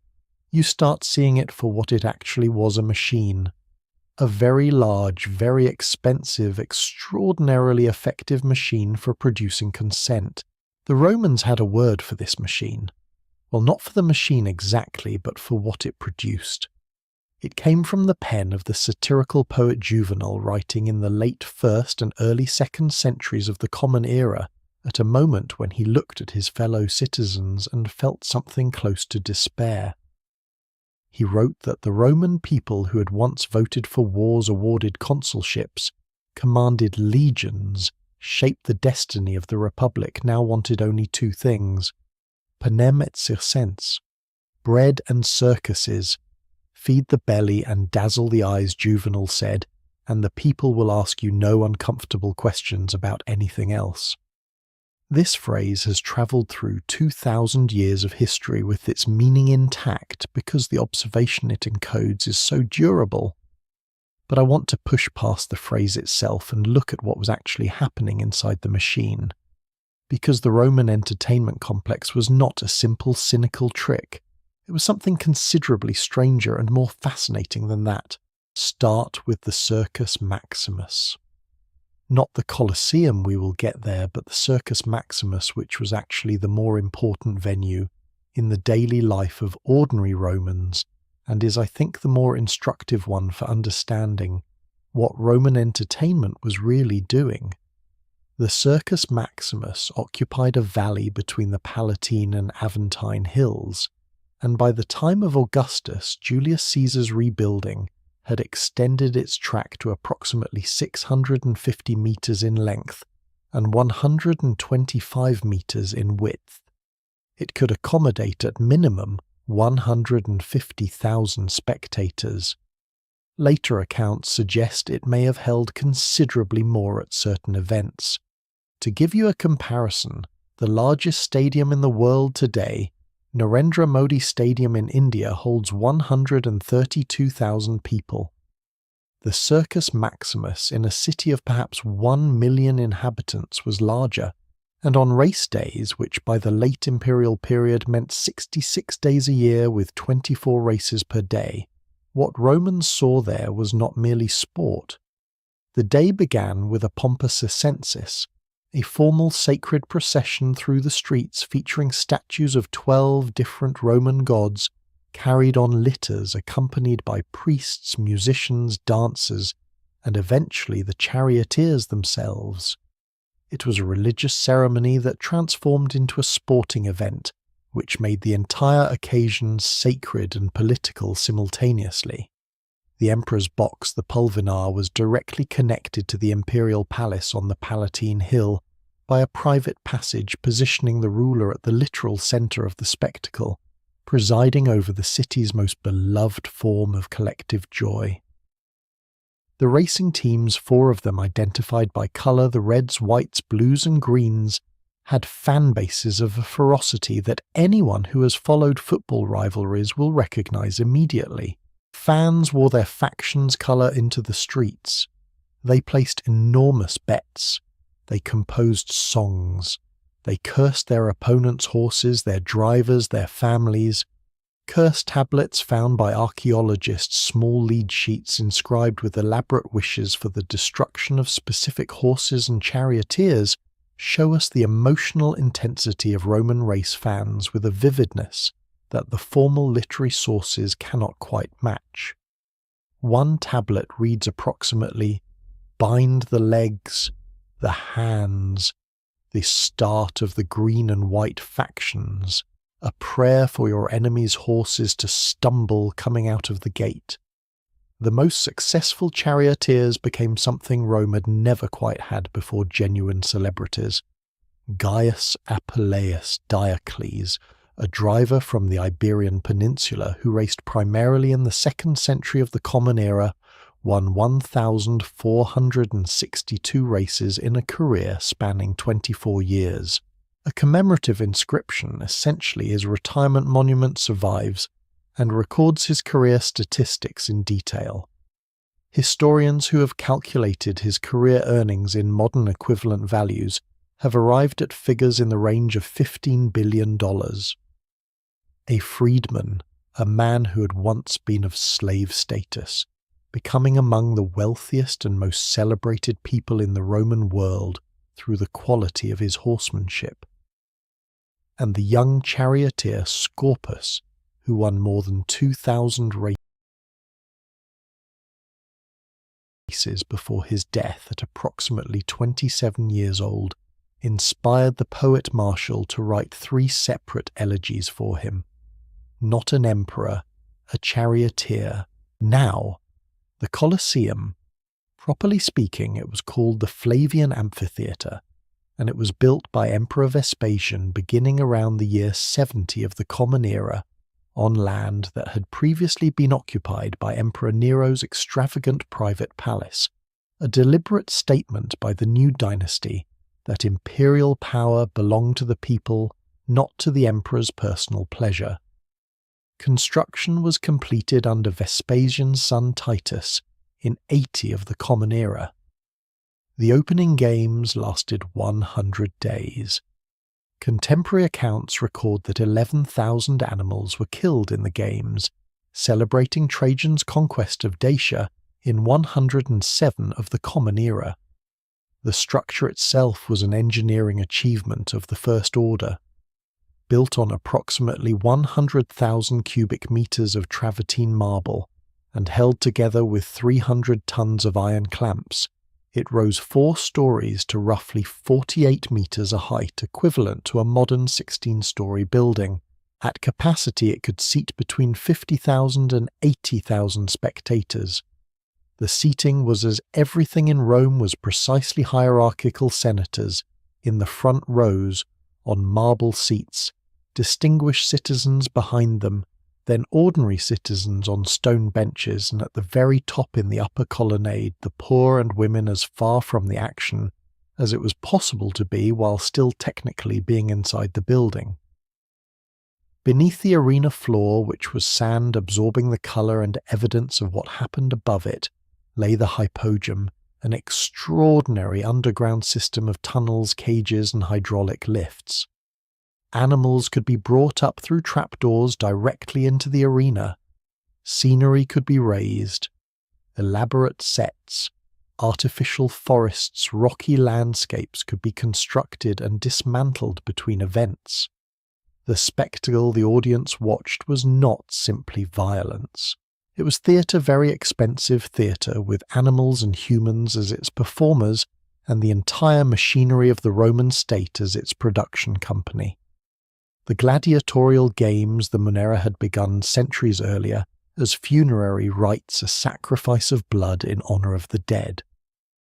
By the time of the Empire, this origin had been largely absorbed into something else, a performance of Roman values, virtue, courage, endurance, the refusal to surrender without a fight.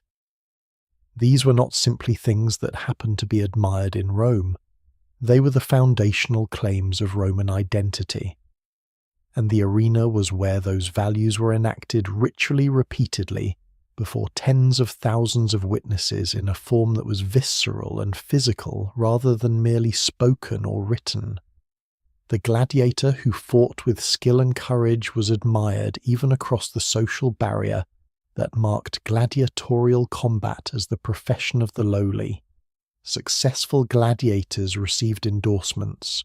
Their images appeared on pottery, on lamps, on mosaics in private homes. Children played with clay figurines of famous fighters. Women, including, according to Juvenal, a senator's wife named Epia, ran away with gladiators drawn by what he described with evident disapproval as the peculiar glamour of dangerous men. The gladiator was infamy legally of low social status, and simultaneously the object of mass adoration. Roman celebrity culture had exactly the same tension. We still recognize the person we look down on structurally as the person we cannot stop looking at personally. And then there were the venations, the animal hunts. Exotic animals from every corner of the empire, lions and leopards from North Africa, elephants from sub-Saharan Africa, crocodiles from Egypt, rhinoceroses from the eastern edge of the known world, even the occasional giraffe were captured, transported at enormous expense across thousands of miles, held in the hippodrome beneath the Colosseum, and then released into the arena to be hunted or to fight. Augustus boasted that during his reign 26 venations were staged at which 3,500 animals were killed. Trajan's Dacian Triumph Games killed 11,000 animals in 4 months. The historian Keith Hopkins calculated that between the opening of the Colosseum in 80 of the Common Era and its use for gladiatorial combat ending in the 5th century, approximately 500,000 animals and perhaps 350,000 human beings, condemned criminals, prisoners of war, gladiators lost their lives within its walls. A number so large that it is almost impossible to process, and yet somehow it does not even feel like the most important number when you think about what those games actually accomplish politically. Because here is what I've been building toward. The modern reading of bread and circuses tends to frame it as a simple manipulation, stupid people bribed with distractions. But I think Juvenal was making a more sophisticated and more melancholy observation than that. He was watching the Roman people make a rational exchange. They gave up the exercise of genuine political power, the power to vote meaningfully, to hold magistrates accountable to determine the course of the Republic in exchange for security, food, and spectacle. And they made this exchange not because they were stupid, but because the spectacle was genuinely magnificent, the food was genuinely needed, and the political power they were giving up had already become, in practical terms, mostly illusory anyway. The emperors who most successfully provided entertainment, Augustus, Trajan, Hadrian, the Antonines, are remembered as good emperors. Not coincidentally, they were also the emperors who maintained political stability. The provision of spectacle was not separate from governance. It was governance. It was the mechanism through which the emperor demonstrated his care for the Roman people and received in return their active, visible, emotionally engaged consent. When emperors gave the crowd what they wanted, the crowd gave the emperor something in return that no army could fully provide: the feeling that the whole city was on his side. There is a detail about the Roman games that I find quietly remarkable, and that I have never seen discussed quite the way I want to discuss it here. The crowd at the Colosseum had genuine power over the outcome of gladiatorial contests. When a fighter was wounded and unable to continue, he could appeal to the crowd, raising a finger to signal surrender. The crowd could then show missio mercy by waving handkerchiefs and calling for the fighter to be spared, or they could demand he be finished. The editor of the games, the official presiding over the event, would take the crowd's signal into account, though he retained formal authority. The emperor, if present, could override either. This meant that in the context of the arena, a labourer in the cheap seats at the top of the Colosseum had a small but real say over whether a man lived or died. Nowhere else in imperial Rome did the ordinary citizen have that kind of visible, immediate power. The arena was paradoxically one of the most direct forms of democratic participation available to the Roman plebs, and it was carefully structured to be satisfying without being politically threatening. You could express your will, but only about gladiators. I want to leave you with a question that I find myself coming back to every time I think about this. We look at the Roman entertainment machine, the Circus Maximus, and its chariot factions, the Colosseum, and its carefully staged spectacles, and we see something that feels both foreign and familiar at the same time. The celebrity obsession, the team loyalties, the emotional investment in people we will never meet, the way that collective excitement at a great spectacle creates briefly a sense of unity and shared identity that ordinary life rarely provides. The way that the provision of entertainment becomes tangled up with questions of power and consent. I am not going to draw the obvious comparison. You can do that yourself, and you have probably already done it.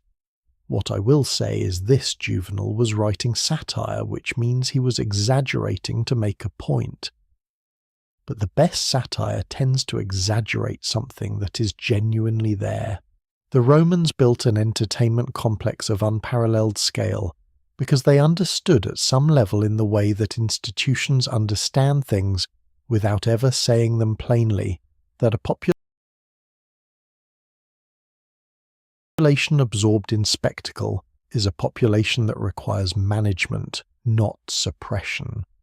The machine worked, and having fed the city's belly and dazzled its eyes through food, through spectacle, through architecture, through fashion, and through the thousands of small daily luxuries that distinguished Roman life from the lives of the people Rome had conquered, the question becomes what happened when the machine's resources began to run short.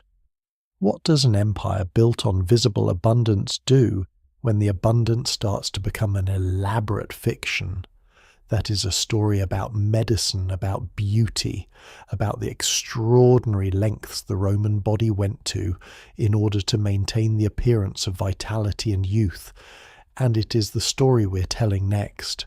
Somewhere in a 2nd century Roman cosmetic shop, a wealthy woman was purchasing the finest face whitening cream money could buy.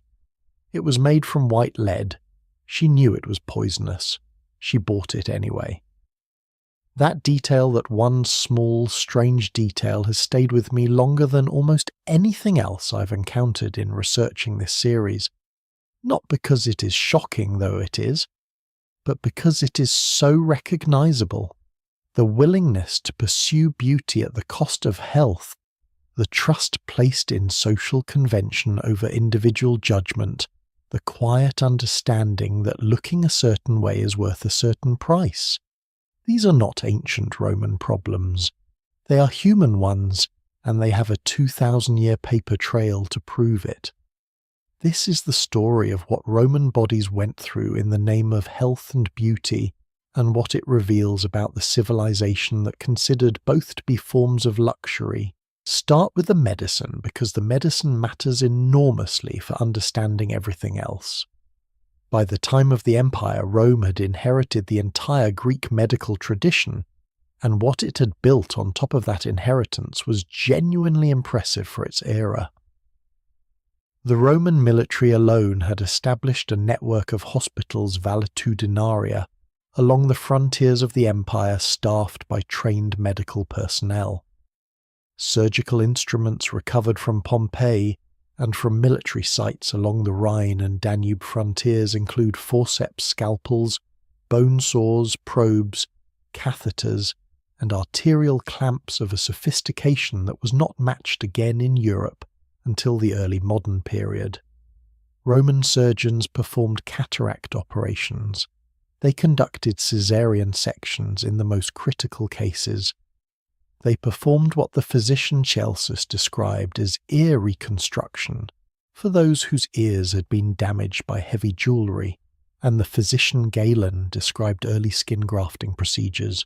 In the 1st century of the Common Era, Rome was producing medicine that was by the standards of world history up to that point remarkably good. And then there was Galen himself.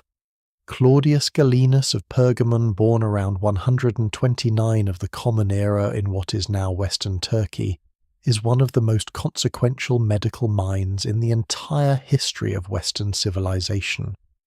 His first position as a physician was as the doctor for a gladiatorial school in Pergamon, a job that gave him something no other physician of his era could easily obtain: direct repeated observation of the inside of the human body. Because gladiators were injured in combat regularly, and those injuries were serious enough to require real intervention, and yet the gladiators themselves were valuable enough to their owners that they received genuine medical care rather than being left to recover or expire on their own. Galen later described the gladiators' wounds as windows into the human body. He learned anatomy from men who were still alive when he was observing it. He moved to Rome in 162 of the Common Era, and eventually became the personal physician to Emperor Marcus Aurelius. He wrote more than 500 treatises on anatomy, physiology, pharmacology, surgery, diet, and the relationship between the mind and the body. He was the first physician to demonstrate that arteries carry blood rather than air. He identified the difference between venous and arterial blood. He showed that the larynx generates the voice. His works remain the standard reference for Western medicine for well over 1,000 years, not surpassed until the anatomist Vesalius in the 16th century looked at actual human cadavers and found places where Galen, working from animals, had made errors in his models of human anatomy. For those who could afford him and Galen's fees were by all accounts considerable. This was Roman luxury medicine at its absolute peak. The personal physician of an emperor, arguably the most sophisticated medical mind in the ancient world, making house calls. But here is where things get complicated and considerably more interesting. Because Galen's medicine, for all its genuine brilliance, was built on a framework, the theory of the four humours inherited from Hippocrates, that was fundamentally incorrect in ways Galen himself could not have known. The theory held that the body contained four essential fluids: blood phlegm, yellow bile, and black bile. Health was balance between these humours.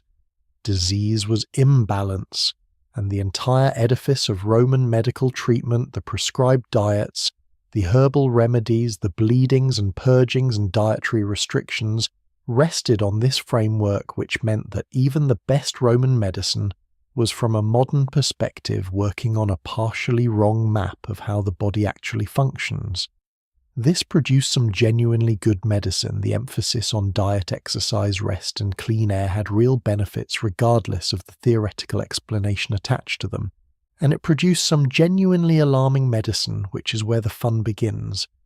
Epilepsy, for example, was mysterious and frightening to Roman physicians who did not know it was neurological in origin. The treatment recommended by multiple Roman medical authorities, including the scholar Pliny the Elder, was to drink warm blood from the cut throat of a freshly killed gladiator. The reasoning was that gladiators represented the peak of physical vitality, and their blood, particularly at the moment of death when the body's life force was believed to be most concentrated, could transfer that vitality to the person who consumed it. Scribonius Largus, a Roman physician who wrote in the 1st century, described spectators stepping forward to collect and drink blood from fallen gladiators in the arena. This was not fringe behavior. This was medical advice. For headaches, Pliny recommended placing an electric ray, a torpedo fish, on the head of the sufferer. The numbness produced by the fish's electrical discharge was supposed to relieve pain. This is remarkably a very early and entirely accidental application of what we would now recognize as electrotherapy. It probably did work, at least partially, even if the Romans had no idea why. Cabbage was, according to the agricultural writer Cato the Elder, a cure for nearly everything. His 2,000-word treatise on the medicinal properties of cabbage covered headaches, digestive complaints, wounds, vision problems and dislocations, and concluded that cabbage would cure all internal organs which are suffering. Cato also suggested that bathing in the urine of a person who ate a great deal of cabbage promoted fertility. This is the same Cato who was considered the model of Roman pragmatism and good sense. And of course, there was the matter of urine more broadly. Roman physicians used urine diagnostically, examining its color clarity and in some cases its taste to identify various conditions. Galen himself upgraded earlier observations about urine into something approaching a systematic diagnostic methodology. The use of urine as a mouthwash and teeth-whitening agent was widespread and well documented. The ammonia in aged urine does have genuine whitening properties, and the Romans were correct that it worked, even if the experience of using it was presumably considerable. Now, the cosmetics. Roman beauty culture was sophisticated, elaborate, expensive, and in several of its most fashionable applications slowly killing the people who practiced it. The most prestigious thing a Roman woman could do for her appearance was to make her skin as pale and white as possible. This was not aesthetic preference in isolation. It was a social signal of exactly the same kind we have seen throughout this series. Pale skin meant you did not labour outdoors, did not work in fields or markets, lived a life of indoor leisure attended by servants. White skin was in the Roman economy of appearances a declaration of wealth and status before you'd opened your mouth to say a word. Achieving this whiteness was a production. The first step for wealthy women might involve bathing in donkey milk, the lactic acid in which does genuinely exfoliate and soften skin, which is why this practice popularized by Cleopatra and enthusiastically adopted by the Roman elite is occasionally revived by modern luxury skincare brands. The Empress Poppaea Sabina, wife of Emperor Nero, and renowned as one of the most celebrated beauties of the 1st century, reportedly required an entourage of 500 donkeys wherever she travelled to maintain her supply. Whether or not the number is exact, the principle is documented. She travelled with donkeys for her bath milk. She also created her own overnight face mask of donkey milk mixed with dough, which her attendants applied each evening and removed each morning. After the preparatory treatments came the face whitener itself. The most effective and most fashionable option was Cerussa white lead, ground lead carbonate mixed with various bases to form a cream or powder, applied to the face to create an opaque white finish. The Romans understood that lead was poisonous. Pliny the Elder discusses its toxicity explicitly. The writer Martial mocked women whose thick lead-white makeup would melt in the sun or slide off in the rain, requiring constant reapplication by attendant slaves, which was itself a status signal, since it meant you had attendant slaves available to reapply your face throughout the day. The cosmetic slaves responsible for a wealthy woman's appearance, the cosmetae, were trained specialists, valued members of the household staff, and their skills were considered a form of artistry. For those who found pure white lead too extreme, there were alternatives: chalk powder, white marl, and memorably dried crocodile excrement imported from Egypt at considerable expense, which produced a similar whitening effect, and was apparently popular enough among wealthy Roman women that it featured in multiple contemporary accounts. Ancient Origins notes that crocodile dung was used both as a face whitener and as a component of blush formulations. Wealthy Roman women were paying premium import prices for Egyptian reptile waste and applying it to their faces. I want you to sit with that for just a moment. The blush applied over the white base to suggest the healthy pink glow that white skin alone could not provide was achieved with rose and poppy petals, wine dregs, mulberry juice, and in some cases cinnabar or red lead. Both cinnabar and red lead are poisonous. The Romans knew this. They used them anyway because the colour they produced was correct, and the social statement they made was clear.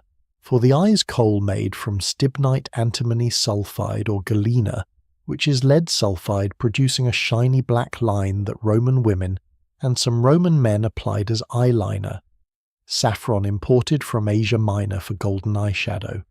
The poet Ovid wrote an entire guide to Roman women's beauty routines called the Medicamina Faciae Feminae, the women's facial cosmetics, in which he provided recipes for skin whitening treatments that contained, among other things, white lead, and noted that the pimple-clearing remedy he recommended would by modern understanding cause slow lead poisoning.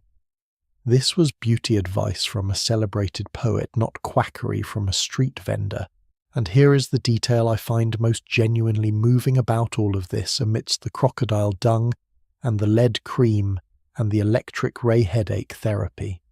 In the year 2003, archaeologists excavating a Roman temple site on the south bank of the Thames in London opened a small sealed tin canister and found inside it a white cream intact approximately 2,000 years old, complete with the finger marks of its last user pressed into the surface of the lid. Chemical analysis revealed the cream to be composed of animal fat starch and tin oxide, not lead tin. The cosmetic chemist who made this cream had apparently identified tin as a safer alternative to the standard lead-based whiteners, producing a similar pale finish without the toxicity. Tin from British mines was being used to create a less dangerous face cream. Someone in the 2nd century of the Common Era was trying to make a safer version of the product. The curator Francis Grew of the Museum of London, describing the discovery, noted that this cream, this small tin of 2,000-year-old face moisturizer, still bore the impression of the last person who reached into it to use it. The fingerprints of a Roman woman preserved in cosmetic cream for 2 millennia. I find that detail almost unbearably intimate. Across 2,000 years, across every difference of language and culture and technology and expectation, a person reached into a container of beauty cream and left a mark that is still there. The specific formulation has changed. The fingerprints have not. What Roman medicine and beauty taken together reveal about Roman luxury is something we have been building toward throughout this entire series. Roman luxury was not simply about having more. It was about controlling how the body was seen. Every aspect of the Roman body, its colour, its smell, its health, its apparent age, its apparent ease, was a text that the world around it was expected to read correctly. The pale face said, "I do not labour." The fine toga said, "I have slaves to drape it." The gladiator blood said, "I can afford the physician who prescribes it." The donkey milk bath said, "I have donkeys." The body itself was a luxury object maintained and displayed with the same deliberate intention as a fine domus or a toga of Tyrian purple, and the resources required to maintain it, the skilled cosmetae, the imported ingredients, the personal physicians who had learned their anatomy from gladiator wounds, were themselves proof of status nested inside the display of the body that contained them. Roman civilization built an elaborate, expensive, sometimes toxic, occasionally brilliant system for managing the appearance of the human body. And it did so because in Rome appearances were not vanity. They were communication. They were argument. They were in the most literal sense currency.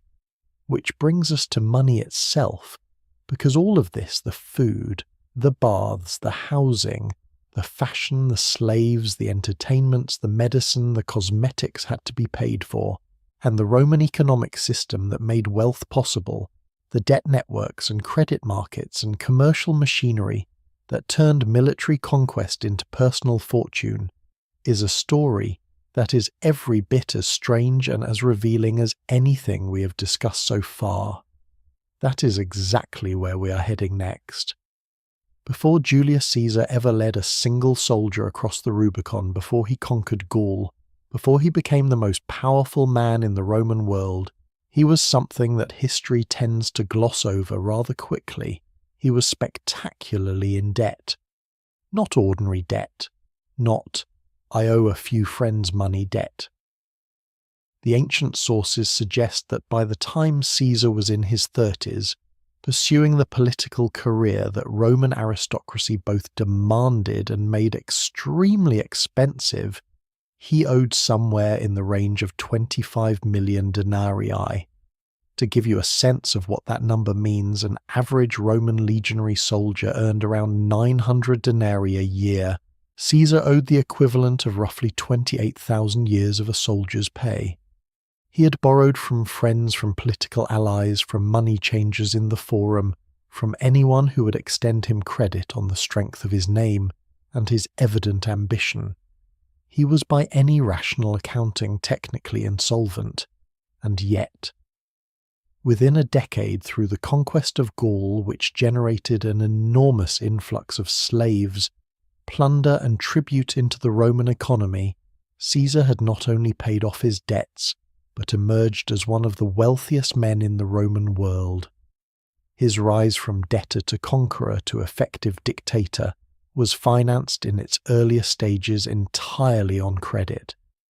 The man who changed the history of the Western world did so in part because Roman financial institutions were sophisticated enough and Roman creditors ambitious enough to extend a loan of almost incomprehensible size to a man whose collateral was essentially his own future. That is the thing about Rome that surprises most people when they first encounter it. The Roman financial system was far more sophisticated than the toga and sandals image suggests. The Argentarii, Rome's private bankers, operated from stalls and shops in and around the Forum, maintaining detailed codex accounts that recorded every transaction, every deposit, every loan. These records were considered legally authoritative and were admissible as evidence in Roman courts. If you and I had done business through the same Argentarius and I disputed what you owed me, the banker's codex settled the question. The financial historian C.T. Barlow, whose doctoral work examined Roman banking in the Republic period, noted that by Cicero's era the word nomen, meaning literally a name in Latin, had come to mean both a debt entry in an account book and the debt itself. Debt in Rome was so fundamental to economic life that the word for it was the same as the word for a person's name. And nomina were not simply passive records of what was owed, they were transferable. If you were owed 1,000,000 sesterces by a reliable debtor, a bonum, nomen, a good name, and you needed cash immediately to purchase property, you did not have to wait for your debtor to bring you a bag of coins. You could transfer the claim itself, effectively selling the debt as a financial instrument. Cicero described this practice casually in letters to his financial manager Atticus as a routine transaction of the kind any wealthy Roman of his class would conduct regularly. 2,000 years before modern bond markets, Romans were trading transferable debt claims as a medium of economic exchange. The interest rates on Roman loans varied significantly by risk. Secured loans to reliable borrowers carried annual rates of around 4 to 12%. Short-term commercial loans or loans to higher-risk borrowers commanded much more. Roman law had attempted to cap usury at 12% annually since the reforms of Sulla in 81 before the Common Era, but evasion of these caps was widespread and enforcement was sporadic. For the right borrower, credit was accessible. For the wrong one, the consequences of default were severe. In the early Republic, a debtor who could not repay could be sold into slavery under a system called nexum. Even in the later empire, debt problems could end in the confiscation of everything a person owned. To understand how this financial system produced luxury and eventually threatened to collapse under the weight of it, let me take you to the year 33 of the Common Era. A moment in Roman financial history that has fascinated economists for centuries and that I have been looking forward to talking about since we began this series. By 33 of the Common Era, the Roman Empire was under the rule of Emperor Tiberius, the successor to Augustus.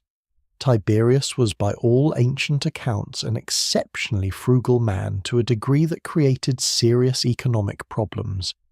He had inherited a treasury surplus of 100 million sesterces from Augustus, and rather than spending it on public works games, or the kind of generous distributions that Roman emperors were expected to make, he simply kept it.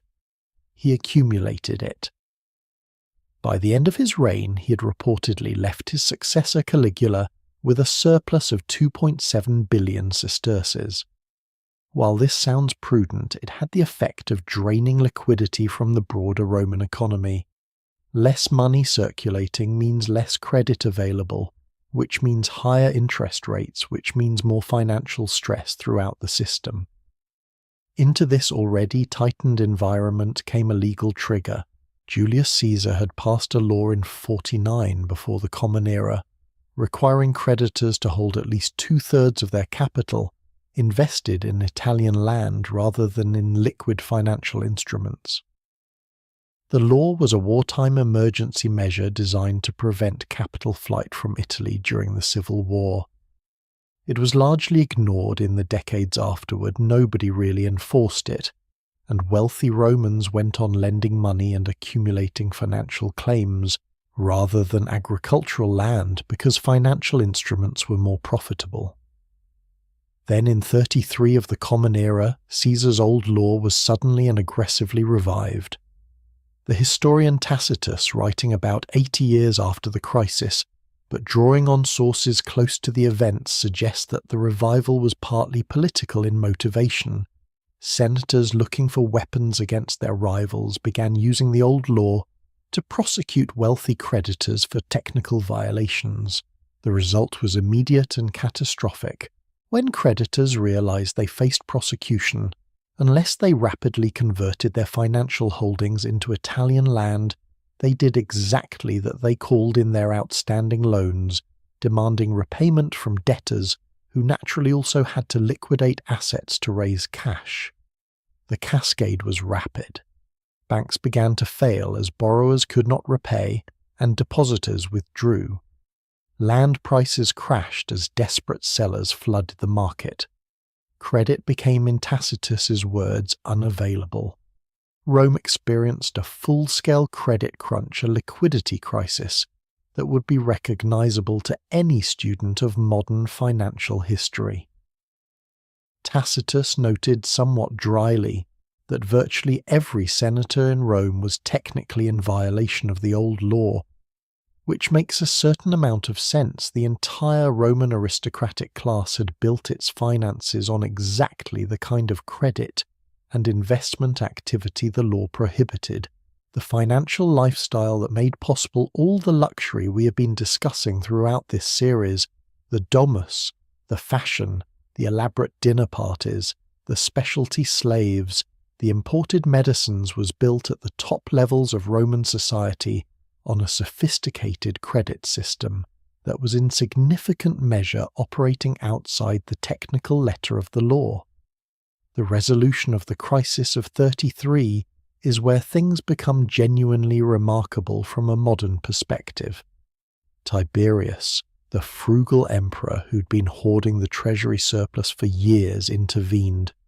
He created a commission of 5 senators authorized to draw on the state treasury, and through this commission he made available 100 million sesterces in interest-free 3-year loans to distressed landowners secured against their property at a 2-to-1 collateral ratio.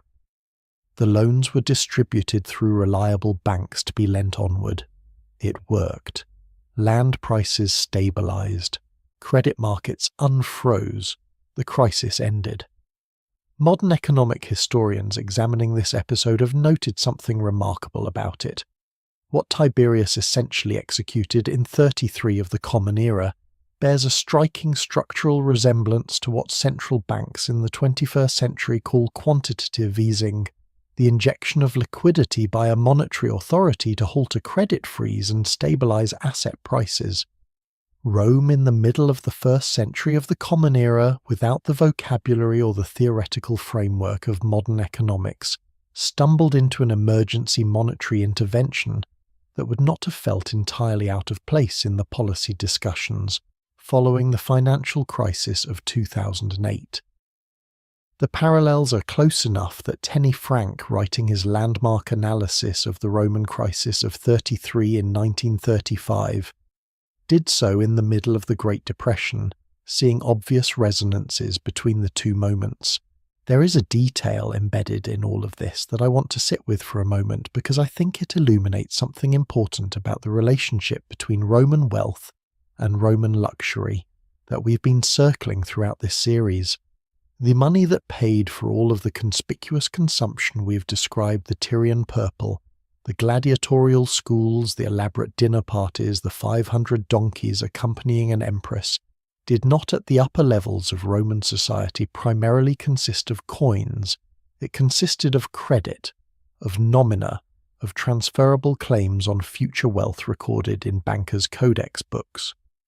Roman senators and equestrians were in many cases simultaneously asset-rich and cash-poor in ways that would be entirely familiar to a modern observer who has ever looked at the balance sheet of a heavily leveraged corporation. This creates a somewhat different picture of Roman luxury than the simple one of very rich people spending limitless gold.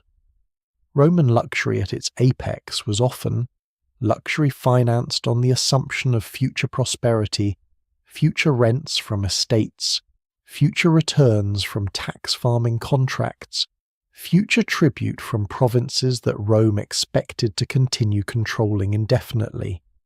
It was a system built on confidence, and confidence, as every financial crisis in history has demonstrated, is an extremely fragile foundation for an edifice as elaborate and expensive as Roman civilization.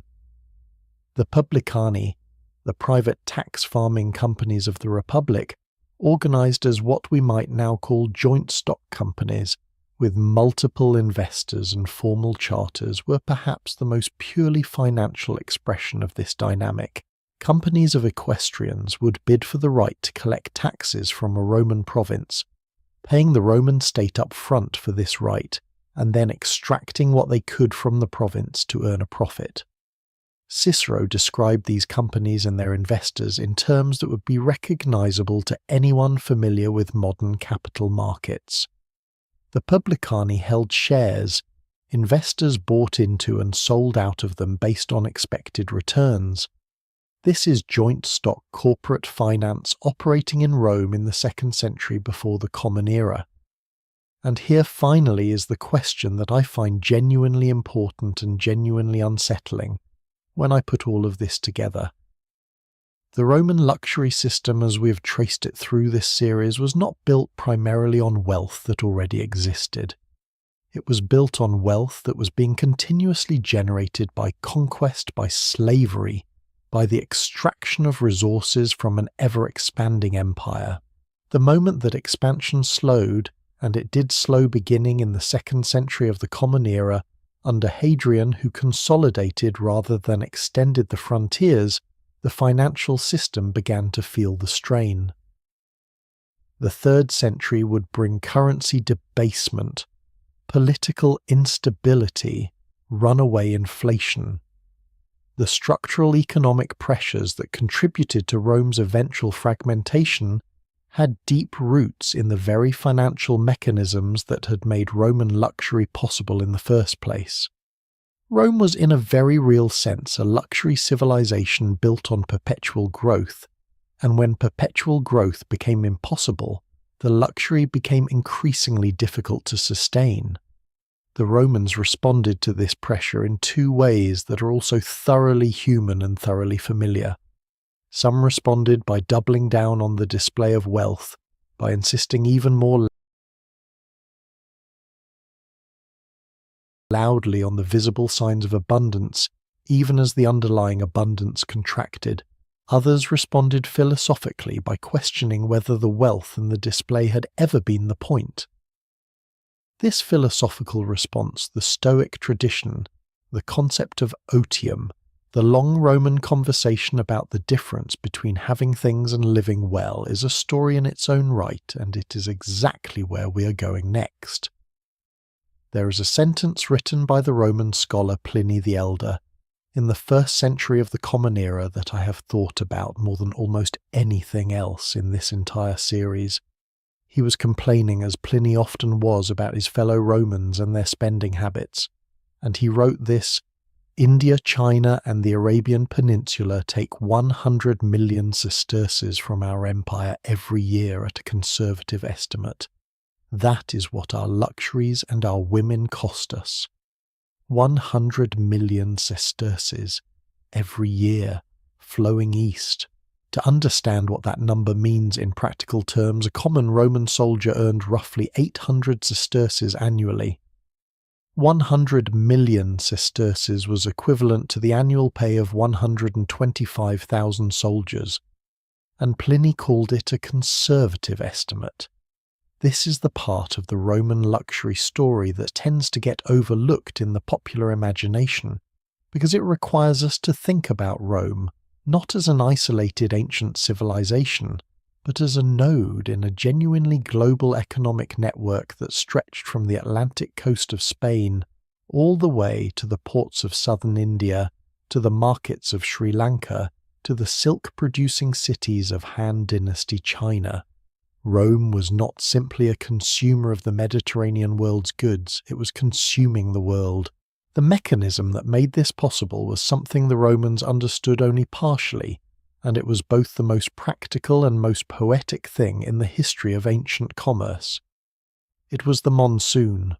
For centuries, trade between the Mediterranean and India had moved slowly along coastal routes, hugging the shores of Arabia and the Persian Gulf, a journey of months spent navigating shallow waters and hostile coastlines.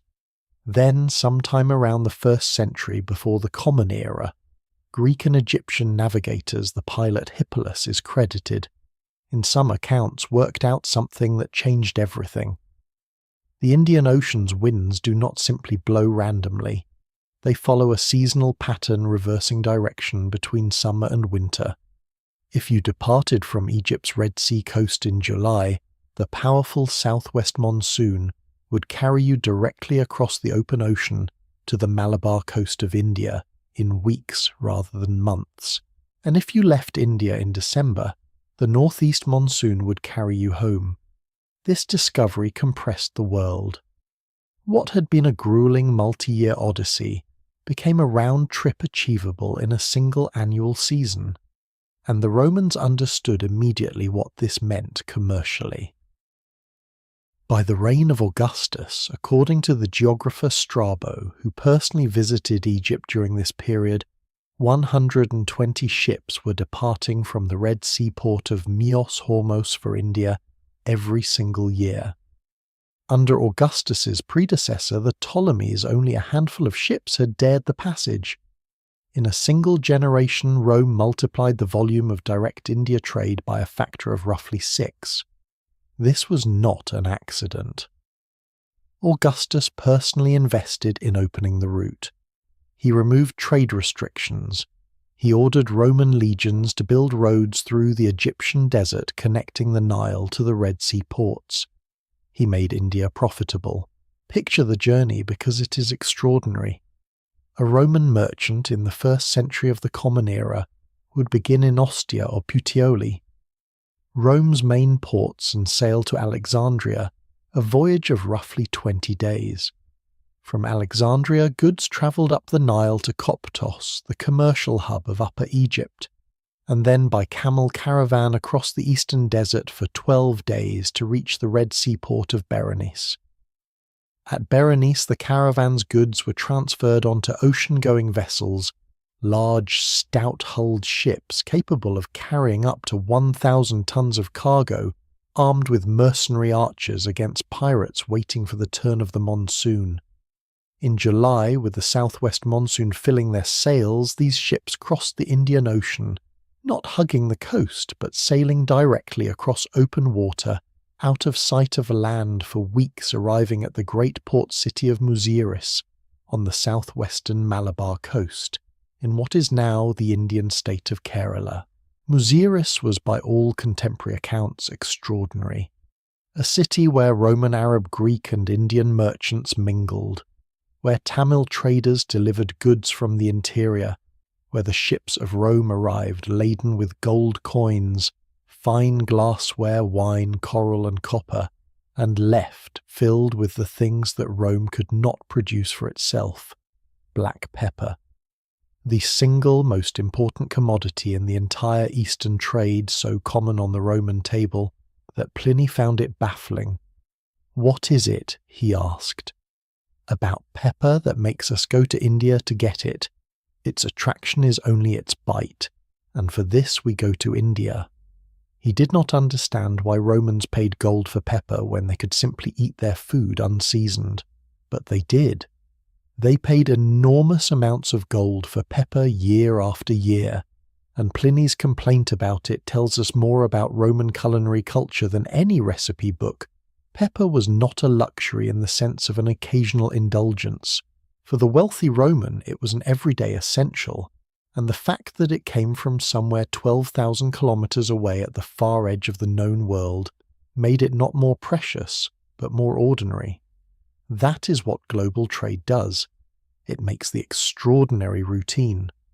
From Muziris, Roman ships also carried cinnamon and cassia from Sri Lanka, and China ginger, cardamom, fine cotton textiles, ivory, tortoiseshell, precious and semi-precious stones, diamonds, rubies, sapphires, emeralds from the mines of India, and Chinese silk, which had travelled overland from China to India before being loaded onto Roman ships.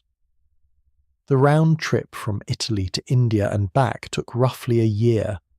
The profit margins, according to Pliny, were staggering. Goods purchased in India could be sold in Rome for up to 100 times the purchase price, even after the Roman government took its 25% import duty at Alexandria.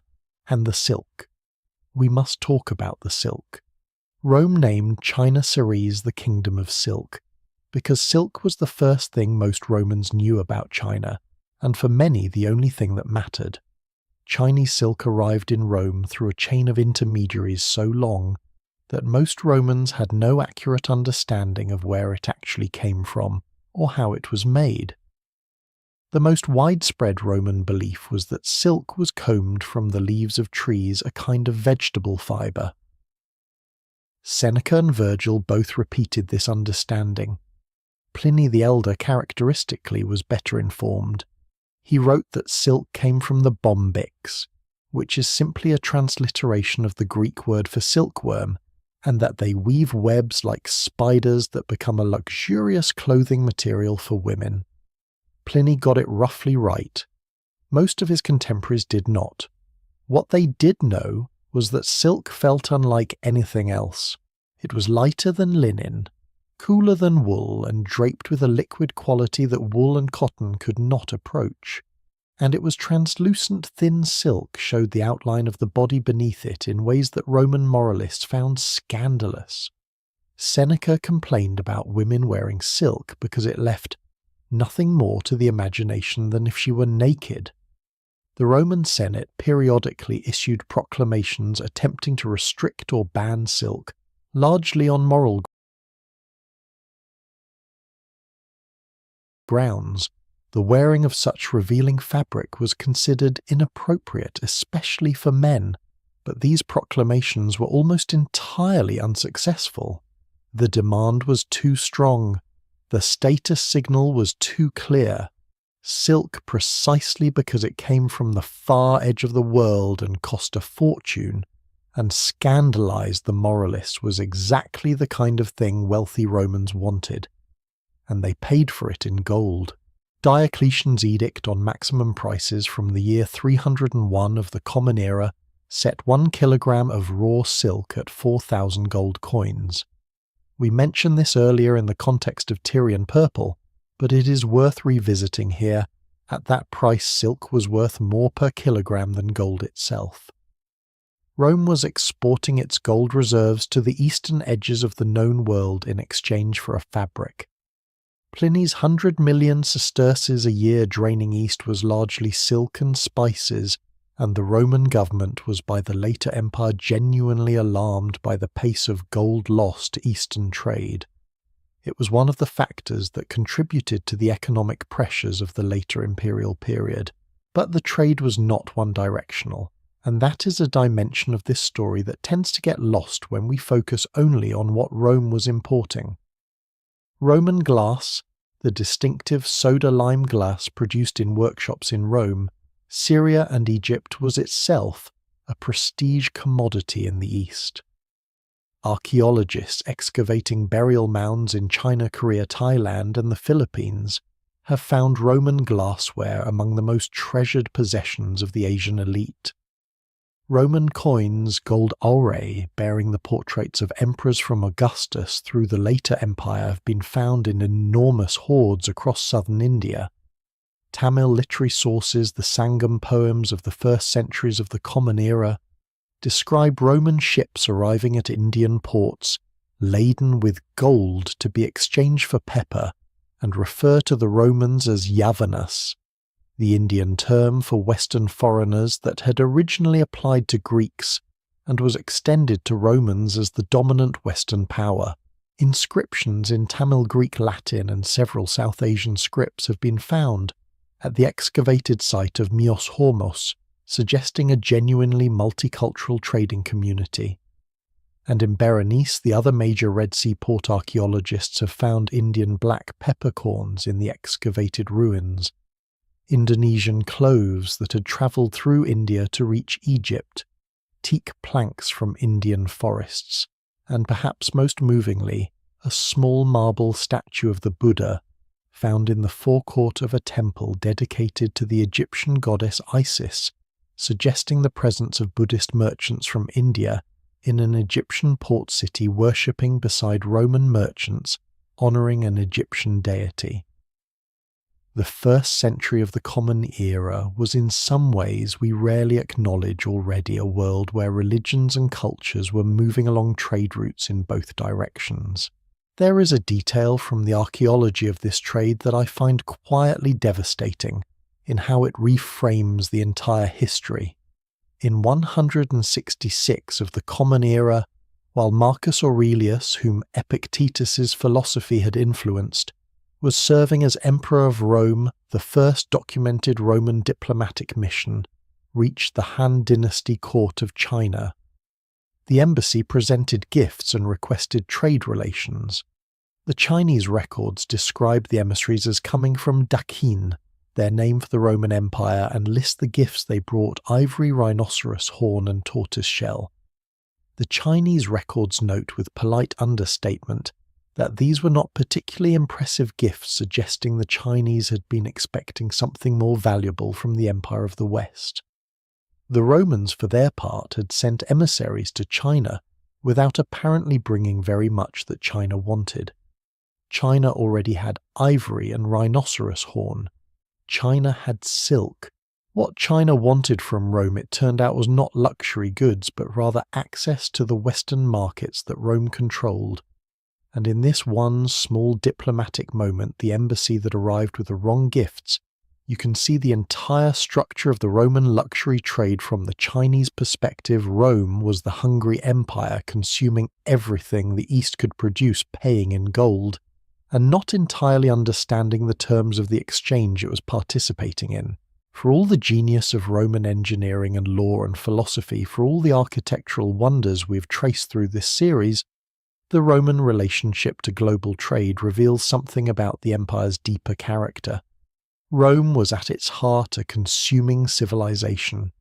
It consumed the labour of slaves, the harvests of conquered provinces, the wild animals of Africa and Asia, and the luxury goods of civilizations it barely understood, importing pepper from India, silk from China, amber from the Baltic coast, frankincense from Arabia, ivory from sub-Saharan Africa, weaving all of these distant exotic things into the texture of everyday Roman life among the wealthy.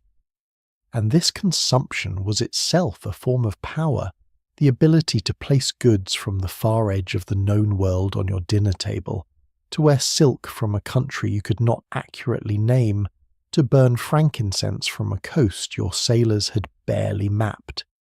This was Rome communicating something to anyone who watched. We are connected to the whole world. The whole world in some sense works for us. But connection and dependence have a complicated relationship, as every empire eventually discovers. The 100 million sesterces flowing east every year was not simply an expense. It was a structural vulnerability. The gold was leaving. The silk kept coming. And the question of what happens to a civilization that has organized its entire system of luxury, status and desire around the assumption of endless supply, that question was beginning in the 2nd and 3rd centuries of the Common Era to press itself on the attention of the people running the empire, which brings us finally to the philosophy that the Romans built to make sense of all of this, the idea of otium. The argument that the purpose of wealth was not display but reflection, not the accumulation of silk and pepper, but the cultivation of the self. The Stoics had been making this argument for centuries, while their adherents simultaneously purchased silk and hired cosmetei, and owned thousands of slaves. And the tension between the philosophy of contentment and the practice of consumption is the central paradox of Roman luxury, the one we've been building toward all along. That contradiction, and what it finally meant for the empire, is where we are going next. Consider this scene. The year is roughly 58 of the Common Era.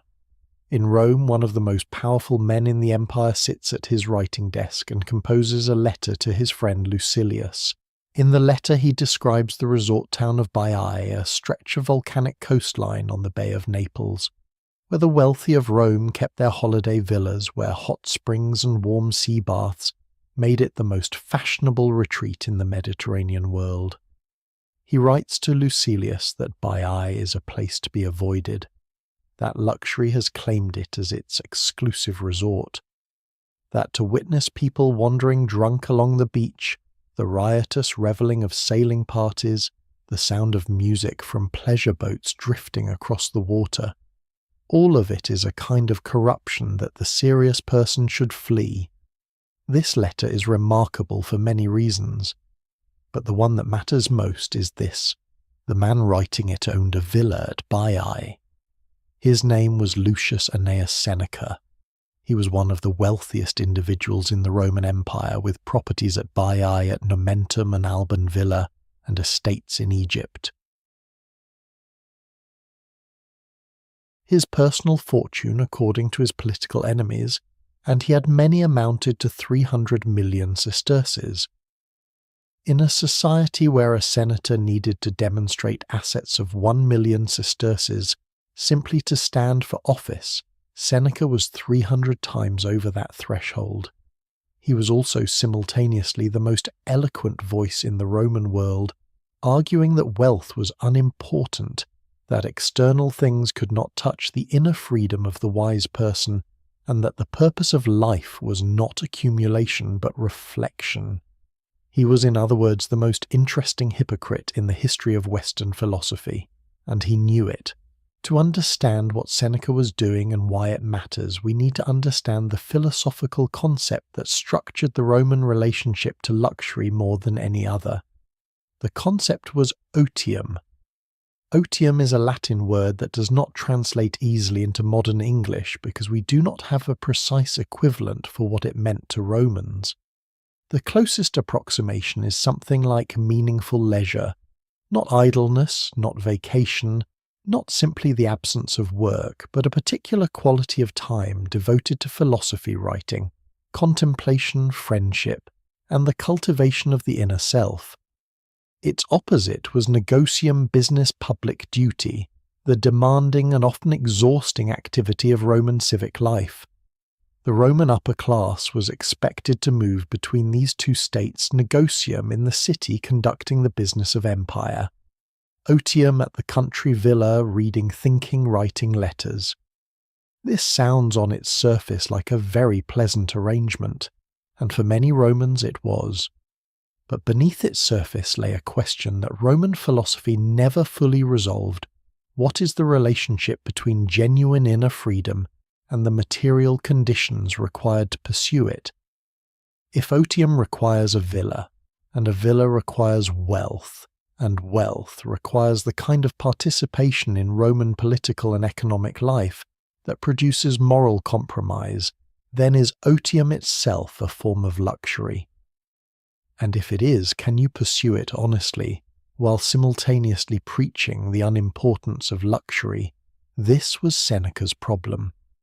It was also in different forms the problem of nearly every Roman philosopher who tried to argue against the culture of consumption while living comfortably within it.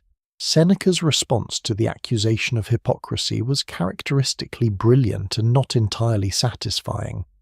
In his treatise De Vita Beata on the Happy Life, written around the year 58, precisely when public attacks on his wealth were at their most pointed, he argued that wealth is neither good nor bad in itself. It is simply a material condition. The wise person can possess wealth without being possessed by it. The Stoic sage is not diminished by having money any more than a pilot is made a worse sailor by having a fine ship. What matters is the internal disposition, the freedom from anxiety, from attachment, from the fear of loss, not the external circumstances. It is a coherent argument. It is also, if we are honest, exactly the kind of argument that a very wealthy person would find extremely convenient. The philosopher Publius Suilius Rufus, who mounted the public attacks on Seneca in the year 58, made this point with some force. He asked in essence, if wealth is morally neutral, why spend so much energy persuading everyone that it does not matter? And if it does not matter, why pursue 300 million sesterces worth of it? Seneca had Suilius prosecuted, half his estate confiscated and sent into exile, which resolved the debate in practical terms, if not philosophical ones. What I find genuinely moving about Seneca, though, and this is perhaps an unfashionable view, is that he was not merely a hypocrite in the simple sense. He was something more interesting, a person who understood the gap between his ideals and his life with complete clarity and kept trying to close it anyway. His letters to Lucilius, 124 of them written in the final years of his life, when he had retreated from political power and was trying to think clearly before the death he suspected was coming. These letters are not the work of a man performing virtue. They are the work of a man genuinely wrestling with what virtue costs and what it asks, and why it is so difficult to sustain in a world that keeps offering you a very nice villa by the sea. In letter 1, the very first letter in the collection, Seneca writes to Lucilius, "Reclaim yourself." He goes on to argue that time is the one thing no one can give back, and that most people spend it carelessly on things that do not matter, because they cannot see clearly what does. "It is not that we have a short time to live," he writes in a different work, "but that we waste much of it. And the waste he has in mind is not leisure itself. It is the wrong kind of leisure, the bai kind, the banquet kind, the conspicuous consumption kind. Otium, as a genuine practice of self-examination, he argues, is the most important thing a person can do with their time. He simply argues this while owning several estates. Now, Horace. If Seneca represents the tortured, self-aware contradiction at the heart of Roman luxury philosophy, the poet Quintus Horatius Flaccus represents something else entirely, the person who genuinely seems to have believed what he wrote, and to have organized his life around it, and to have been honestly content. Horace was born in 65 before the Common Era in Venusia, a small town in southern Italy, the son of a freed slave who worked as a tax collector. His father, understanding that education was his son's only path upward, spent his modest income sending Horace to Rome for schooling, and then to Athens for philosophy. Horace eventually fought on the wrong side of a civil war, lost, came home, got a government job copying documents, and started writing poetry. His poetry was so good that the statesman Maecenas, the greatest cultural patron in Roman history, a close confidant of Augustus, became his friend and gave him a Sabine farm in the hills northeast of Rome. The Sabine farm changed everything. It was not a grand estate. It was a working agricultural property of moderate size with a spring, some woodland, a farmhouse. Horace described it with a particularity and affection that reads as entirely unperformed the sound of the spring in summer, the shade of the trees, the simple meals, the quiet. And in his odes poems that are among the finest ever written in any language, he returned again and again to the theme that this modest specific place was where he wanted to be, and that it was enough. His phrase for the principle he was celebrating was aurea mediocritas, the golden mean or the golden middle way. From his Odes Book 2, whoever loves the golden mean is safe from the filth of a dilapidated hovel, and is prudently free from an enviable palace. Neither poverty nor wealth, neither extreme ambition nor complete withdrawal. The moderate, self-sufficient, philosophically examined life as the actual path to contentment, not as a compromise between what you want and what you can afford, but as the genuine realization that wanting the right amount of the right things is itself the article. Horace's version of this philosophy is not Stoic in its technical framework. He drew on Epicureanism as much as Stoicism, and the Epicurean insight that pleasure should be modest, specific and sustainable, rather than extravagant, novel and anxiety-producing, runs through his poetry like a thread. His Carpe Diem seize the day from Odes Book 1 is often misread as a call to hedonism. What Horace actually means is almost the opposite. Do not waste this particular day pursuing things you cannot have, or which will not satisfy you when you get them. The wine, the fire, the friend, the poem, these specific present pleasures fully attended to are enough. They are more than enough. Here is what strikes me every time I come back to Horace. He is one of very few people in Roman literary history who does not seem to be performing his philosophy for an audience. Seneca is always slightly performing. Cicero is always performing. Marcus Aurelius, who wrote his meditations in Greek, as private notes to himself with no intention of publication, wrestling with his own failures to live up to what he knew was right, is not performing, but his life as emperor made pure Stoic practice nearly impossible. Horace on his small farm with his spring and his simple meals and his wine and his poems appears to have actually gotten there. He wanted what he had, and what he had was enough. The tension between Seneca's wealth and his philosophy, between Horace's contentment and the impossibility of replicating his specific circumstance for most Romans, between the Stoic Emperor Marcus Aurelius, commanding an army worth millions while writing.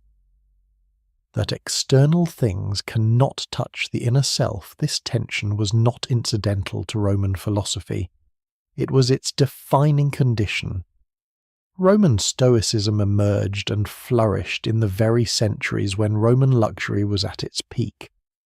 The 1st and 2nd centuries of the Common Era, when the feasting culture we traced in Part 2 was at its most extravagant, when Tyrian purple was worth more than gold, when 120 ships a year were sailing to India for pepper and silk, are also exactly the centuries when Seneca and Epictetus and Marcus Aurelius were writing with the greatest urgency about the irrelevance of all external things to human happiness.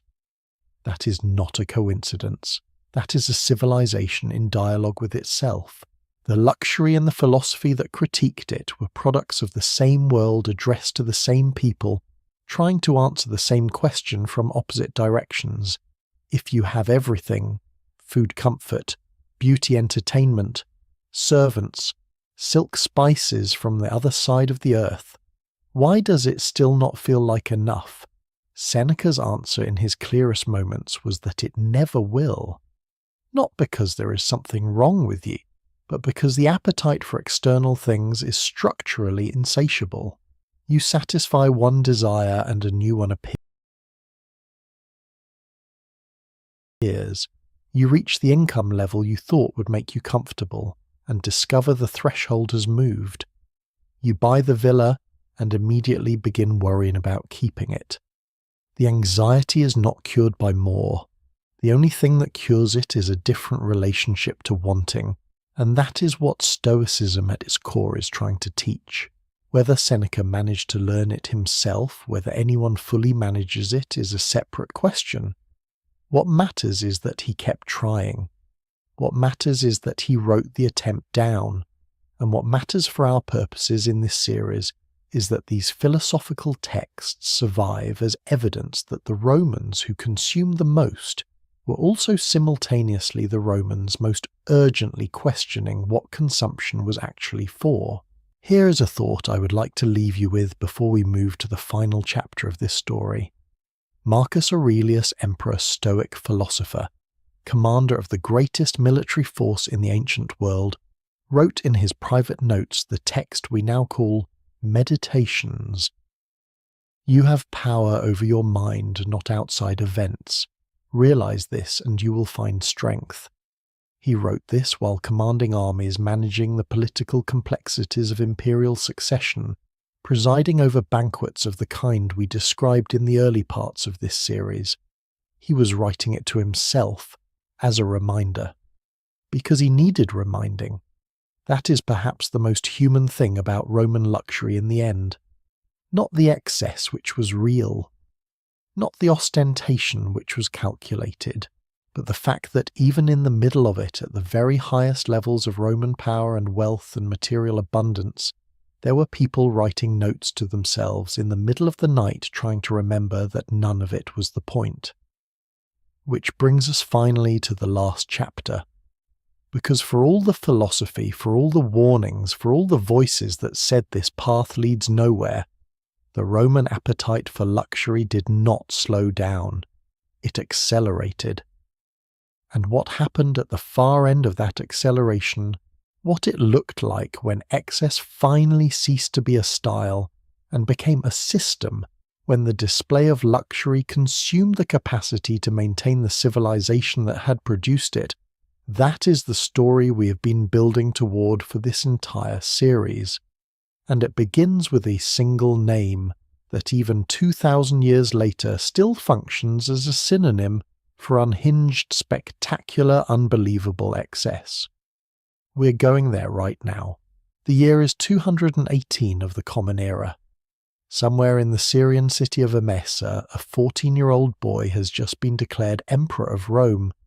His birth name was Sextus Varius Avitus Bassianus. He had grown up as a high priest of the Syrian sun god, Elagabal, performing rituals at the temple in robes of silk and gold, dancing around altars, while crowds gathered to watch his beauty and the strangeness of the ceremony.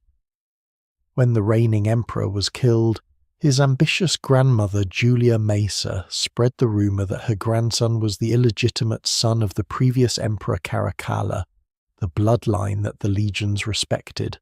The legions believed it, or at least they acted as though they did.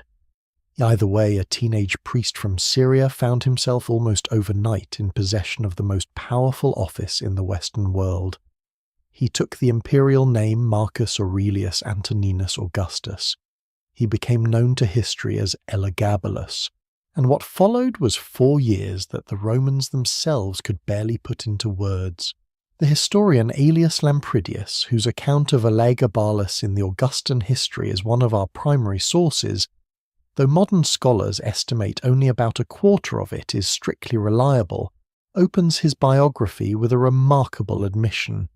He writes that he had hoped never to record this reign at all, wishing that it might not be known that such a person was ever Emperor of Rome. That opening line tells us something important even before a single event is described. Not shock, not outrage, something closer to exhaustion, as though the author has spent considerable effort deciding whether the story deserves to be told, and has concluded reluctantly that it does. What Elagabalus did was not simply engage in excess. Rome had emperors who were brutal. It had emperors who were extravagant.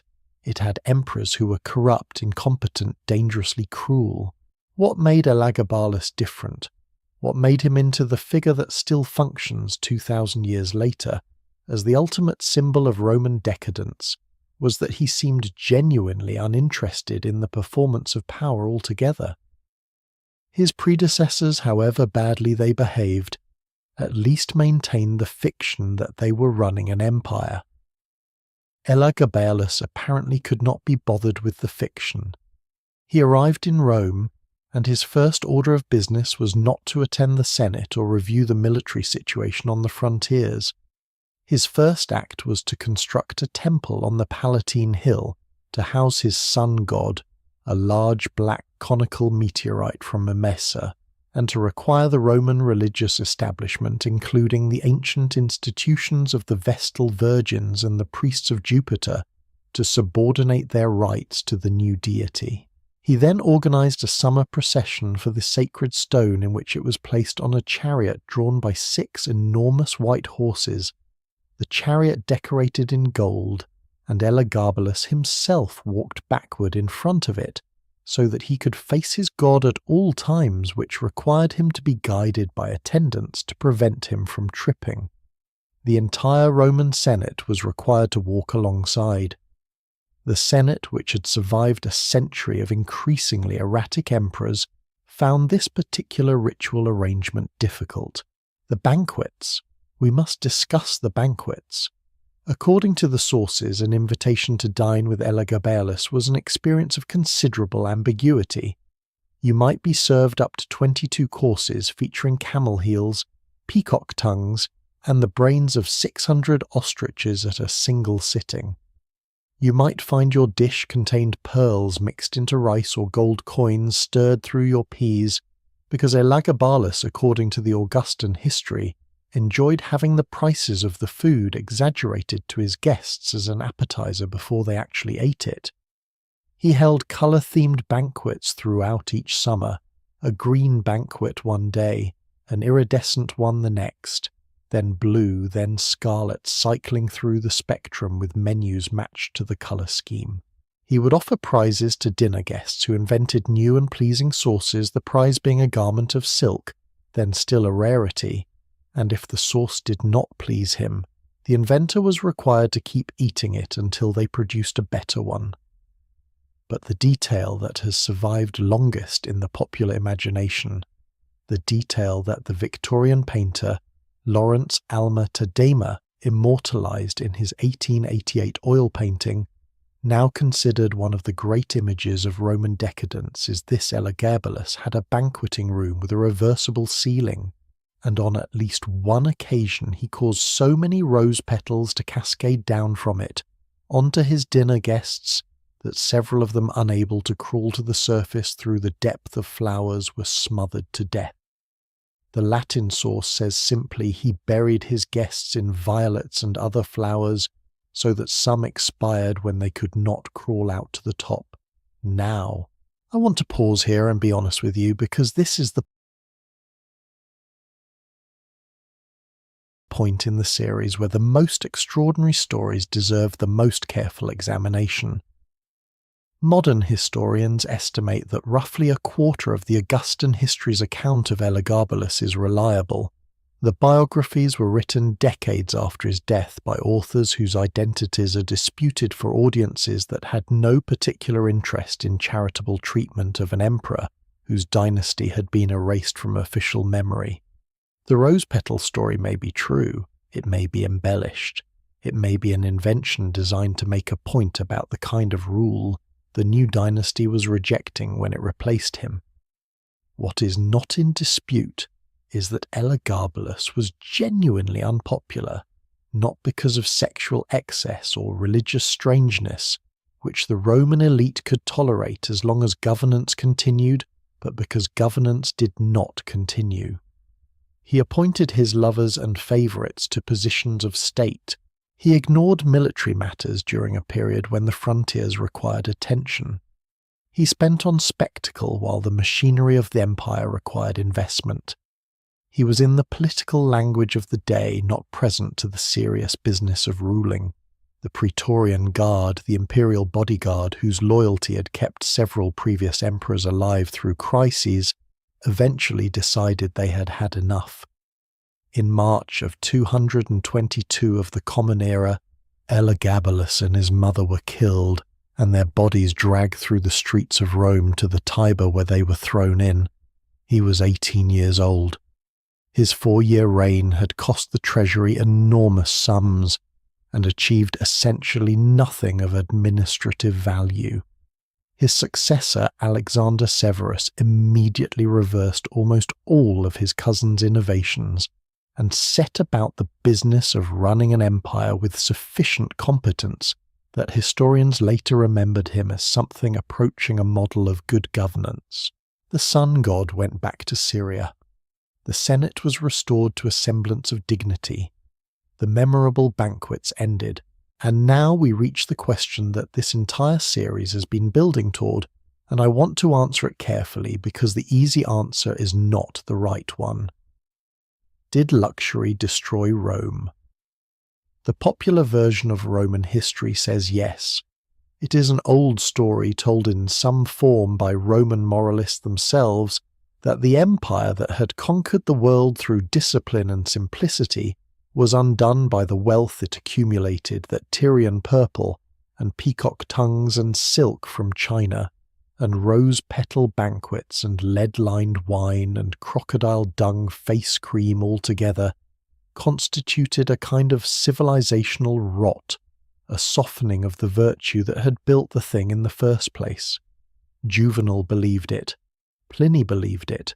Edward Gibbon, writing his monumental History of the Decline and Fall of the Roman Empire between 1776 and 1788, built his entire framework around a version of it, that material prosperity ripened the principles of decay, that luxury was both symptom and cause of the moral decline that preceded the political collapse. It is a satisfying story. It is the kind of story that feels true because it has the shape of a moral, because it suggests that excess carries within it the seeds of its own punishment, that civilizations like individuals can be undone by having too much. Modern historians are considerably more skeptical. The Western Roman Empire did not fall because of peacock tongues. It fell because of a convergence of genuinely complex structural forces, military pressure from Germanic peoples who had themselves been displaced by the movement of the Huns from Central Asia. The chronic fiscal strain of maintaining an enormous frontier defence on tax revenues that kept shrinking as agricultural land was disrupted by invasion.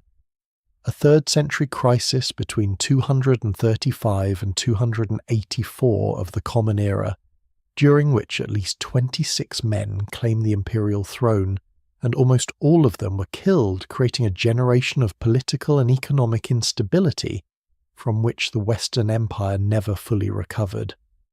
The administrative decision to split the empire, which strengthened the East, but left the West more vulnerable. And an Antonine plague in the 2nd century followed by the plague of Cyprian in the 3rd that killed enormous portions of the population on which the agricultural and military economy depended. None of these causes is too many rose petals. None of them is Tyrian purple or Indian pepper, or the cost of Papia Sabina's donkeys.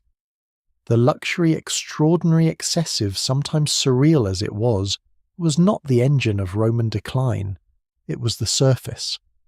What was happening underneath was structural, political, and demographic. But, and this is the part of the argument I find genuinely interesting, the moralists were not entirely wrong either, just wrong about the mechanism. The conspicuous luxury of the imperial period was not the cause of Rome's structural problems, but it was a very accurate indicator of them. The wealth that funded the peacock tongues, and the silk, and the 100 million sesterces Eastern trade deficit was produced by a system conquest tribute slavery, provincial extraction, that was simultaneously creating the conditions of its own fragility.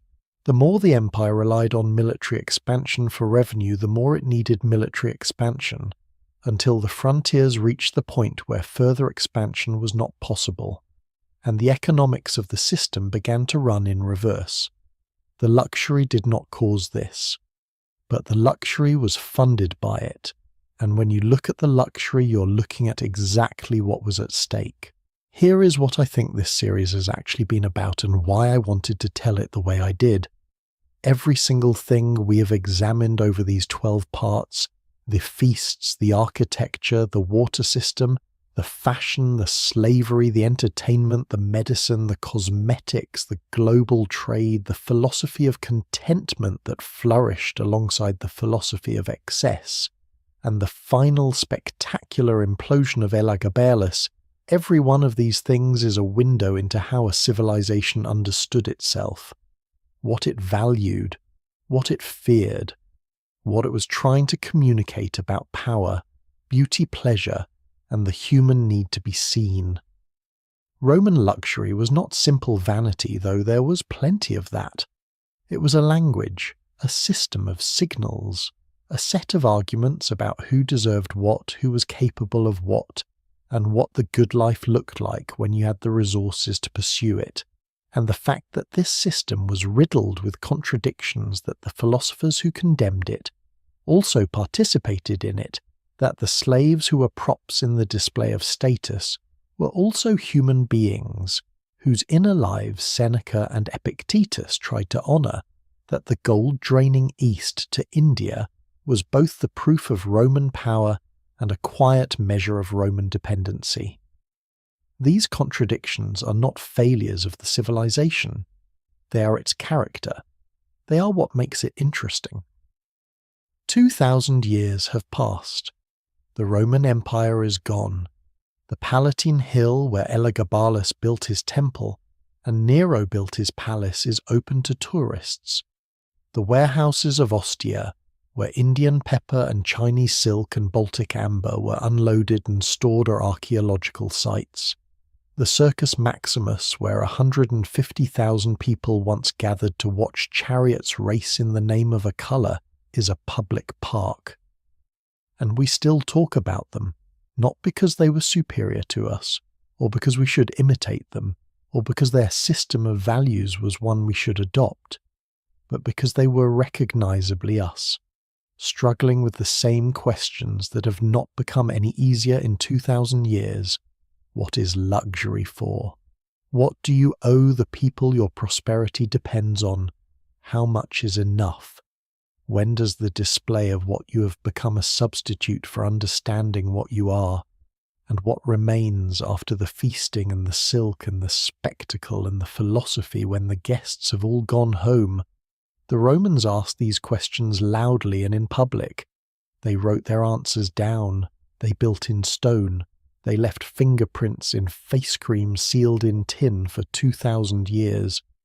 And they left us a mirror if we choose to look into it. Thank you for staying with this series all the way to the end. 12 parts is a long time to spend with one civilization, and the fact that you are still here tells me something about why these stories matter, not as ancient history, but as ongoing conversation. Rome is not over. The questions it raised are not settled.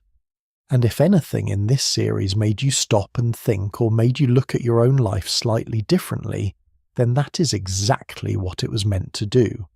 The next time we sit down together, we will be travelling somewhere else entirely, a different civilization, a different set of questions, a different set of answers that are really the same questions in different clothes. History does not repeat, as the saying almost goes, but it does rhyme. And the rhymes, when you hear them clearly, are some of the most extraordinary music in the world. Stay with us. The next story is waiting.